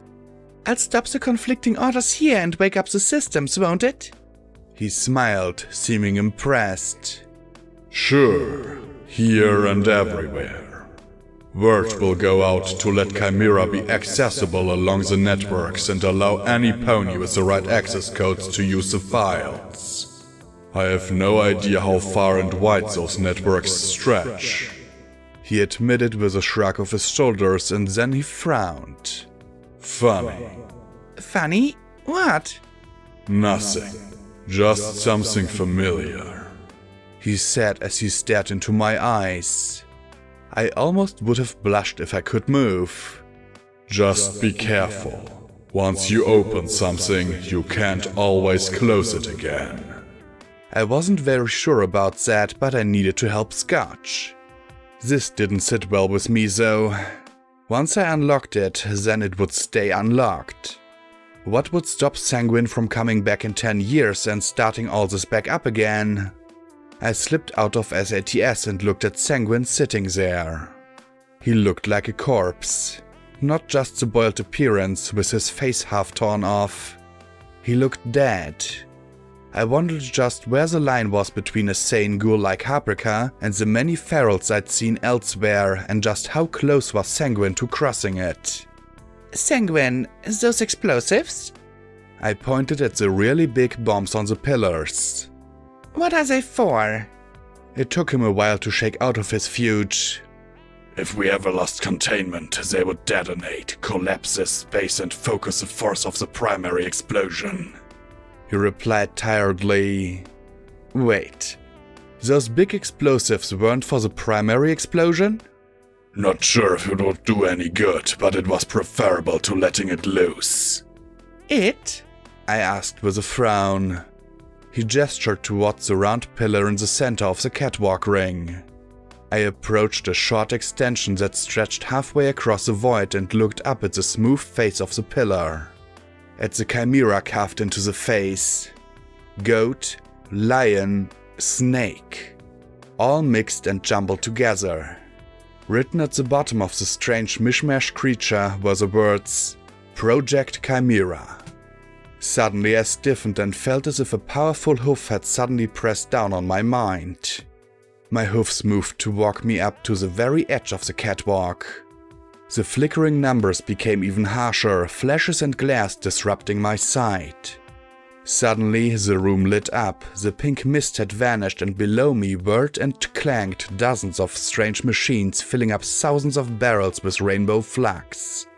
My friends all disappeared, and I couldn't move or speak as Twilight Sparkle and Goldenblood walked up to stand together on the edge before the immense polished cylinder. Twilight wore a look of horror on her face as she looked at the carving. No, She whispered softly. it can't be. You can turn back now, Twilight. Goldenblood murmured. Open it. She hissed. Right now. Twilight. Open it. Goldenblood sighed and spoke formally, and I felt my lips move with him as I spoke his words. Project Chimera containment open. Password, a wonderful, wonderful thing. The immense pillar rumbled as motors within jerked into life. A moment later, there came a hiss and crack. The top of the pillar slowly peeled open, unleashing a rainbow glare. I'd have shielded my eyes if I were capable of movement. Two panels swung wide while a third expanded downwards to form a bridge.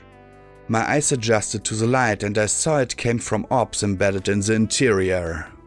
I'd seen orbs like these before. A hoofful had utterly annihilated the Huffington Museum. Here, a grid of dozens, perhaps hundreds, were evenly spaced out in a foot-by-foot grid covering the inner surface of the cylinder. Metallic hoses connected the pumps outside to the object in the center. Mounted on a small pedestal in the middle was a glittering silver statue of the strange creature I'd seen on the outside of the cylinder. It bore an expression of absolute terror, twisted as if it had frozen in this state. The detail was such that I almost swore it was alive. This is the basis of Project Chimera, the source of flux. This is what your IMP research is ultimately based upon. What causes the contaminations and mutations you've encountered time and time again. This is a secret you wanted to know so badly. Goldenblood proclaimed as he gestured up at the silver statue. Discord. Twilight Sparkle whispered in horror, her eyes wide as she pressed her hoofs to her mouth. Then a low, snide, nasal-sounding voice croaked in a condescending tone. Hello, Twilight Sparkle. Long time no see.